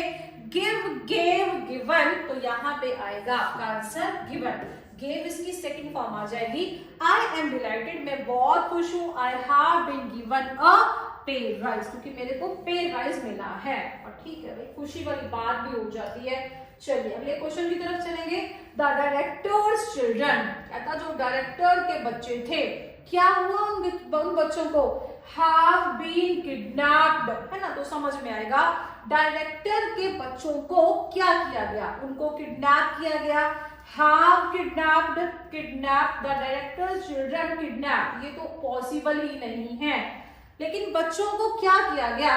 द डायरेक्टर्स चिल्ड्रन, लेकिन यहाँ पे चिल्ड्रन है, तब मेरे को समझ में आई एक बात कि अगर डायरेक्टर्स चिल्ड्रन है तो वॉज किडनैप्ड, ये तो पॉसिबल ही नहीं है, क्योंकि चिल्ड्रन अपने आप में हमेशा बात करेगा प्लूरल की। तो यहाँ पे the directors children have been kidnapped, have kidnapped, तो यहाँ पे छोटा सा लॉजिक लगाने की कोशिश करेंगे, तब हम लोगों को स्ट्रक्चर के अकॉर्डिंग समझ में आ जाएगा कि अगर हैज हैव प्लस वर्ब की थर्ड फॉर्म लगाएंगे तो यहाँ पे हमारा आंसर आएगा the directors children have been kidnapped. क्योंकि जो डायरेक्टर के चिल्ड्रन हैं, उनके जो डायरेक्टर के बच्चे हैं, वो काम करने वाले नहीं है। बेसिकली यहाँ पे जो सब्जेक्ट है ना आप लोगों का, वो काम कर नहीं रहा, एक्शन को रिसीव करने वाला है। ये पैसिव की तरह काम करेगा, एक्टिव की तरह नहीं। और जब भी हमारा सब्जेक्ट पैसिव की तरह काम करेगा, we are going to write the directors children have been, या हैज बीन वाली फॉर्म आएगी, the directors children have been kidnapped. जल्दी से आंसर को मार्क कर लेंगे। चलेंगे जी नेक्स्ट क्वेश्चन की तरफ। दे आर रियली एंग्री, वो बहुत गुस्से में है, because someone dash there car, क्योंकि किसी ने क्या कर दिया। कहता वो बहुत गुस्से में है क्योंकि किसी ने क्या कर दिया, damage their car. someone was damaged their car, ये तो पॉसिबल ही नहीं है। ये वर्ब की फर्स्ट फॉर्म प्लस एस या ईएस वाला प्रेजेंट वाला जेस्चर ये नहीं आएगा। तो यहाँ पे दे आर रियली एंग्री, कहता वो बहुत गुस्से में है, बिकॉज समवन, क्योंकि किसी ने क्या कर दिया उनकी कार को। अब वो जो गुस्से में है ना, वो तो काम करने वाले हैं, यहाँ पे डेफिनेटली वो एक्शन को काम करने वाले हैं। तो दे आर रियली एंग्री, वो बहुत गुस्से में है, because someone has damage their car. यहाँ पे ये पैसिव का काम नहीं कर रहे हैं। जो पिछले वाला आप लोगों का सेंटेंस था, वहां पे जो हमारा सब्जेक्ट था वो पैसिव था, काम करने वाला नहीं था, एक्शन को रिसीव करने वाला था। यहाँ पे तो काम करने वाले दे ही हैं, वही तो गुस्सा है, वही तो गुस्सा कर रहे हैं। जब आप एक्टिव हो, हमारा सब्जेक्ट एक्टिव रहेगा, वहां पे हमेशा हैज बीन वाली फॉर्म नहीं आएगी, हैज प्लस वर्ब की थर्ड फॉर्म वाला जेस्चर आएगा। तो they are really angry because someone has damaged their car. जल्दी से इसको मार्क कर लेंगे। चलेंगे जी नेक्स्ट क्वेश्चन की तरफ। She is going to be late, वो लेट होने वाली है, because her plane has delayed. Same ही क्वेश्चन है ना, अब वो लेट होने वाली है, अब वही लेट होगी, काम करने वाली तो वही है, एक्शन को रिसीव नहीं कर रही है, because the plane has delayed, क्योंकि वो प्लेन जो था वो डिलेड हो चुका है। चलिए नेक्स्ट करेंगे। He dash to a senior designer, he has been या he has promoted लिखेंगे जी, he has promoted, क्योंकि प्रमोट होने वाला तो वही था। जब हमारा सब्जेक्ट एक्टिव होगा तब बताया था, has been वाली नहीं। आप लोग हमेशा फॉर्म लेंगे has प्लस वर्ब की थर्ड फॉर्म। सो यहाँ पे हमारा आंसर आएगा has promoted। सो आज इतना ही करेंगे सीरीज में। आई होप ये सीरीज आप लोगों को बहुत हेल्पफुल रहेगी आपके एग्जामिनेशन के लिए। ये सीरीज का सेकंड या थर्ड पार्ट था, तो इसी के साथ हम और भी आगे कंटिन्यू करेंगे। बताया था पहले भी, इजी क्वेश्चन से लेकर फिर मॉडरेट वाला पार्ट, आफ्टर दैट मॉडरेट से डिफिकल्ट लेवल तक ले जाएंगे, ताकि ऑलमोस्ट हर एक कैटेगरी के, चाहे वो नाउन्स हो, वर्ब्स हो, टेंसेस हो, नरेशन हो, वॉइस हो, एक एक कैटेगरी के मल्टीपल क्वेश्चंस को अलग अलग लेवल्स पे सॉल्व किया जाएगा।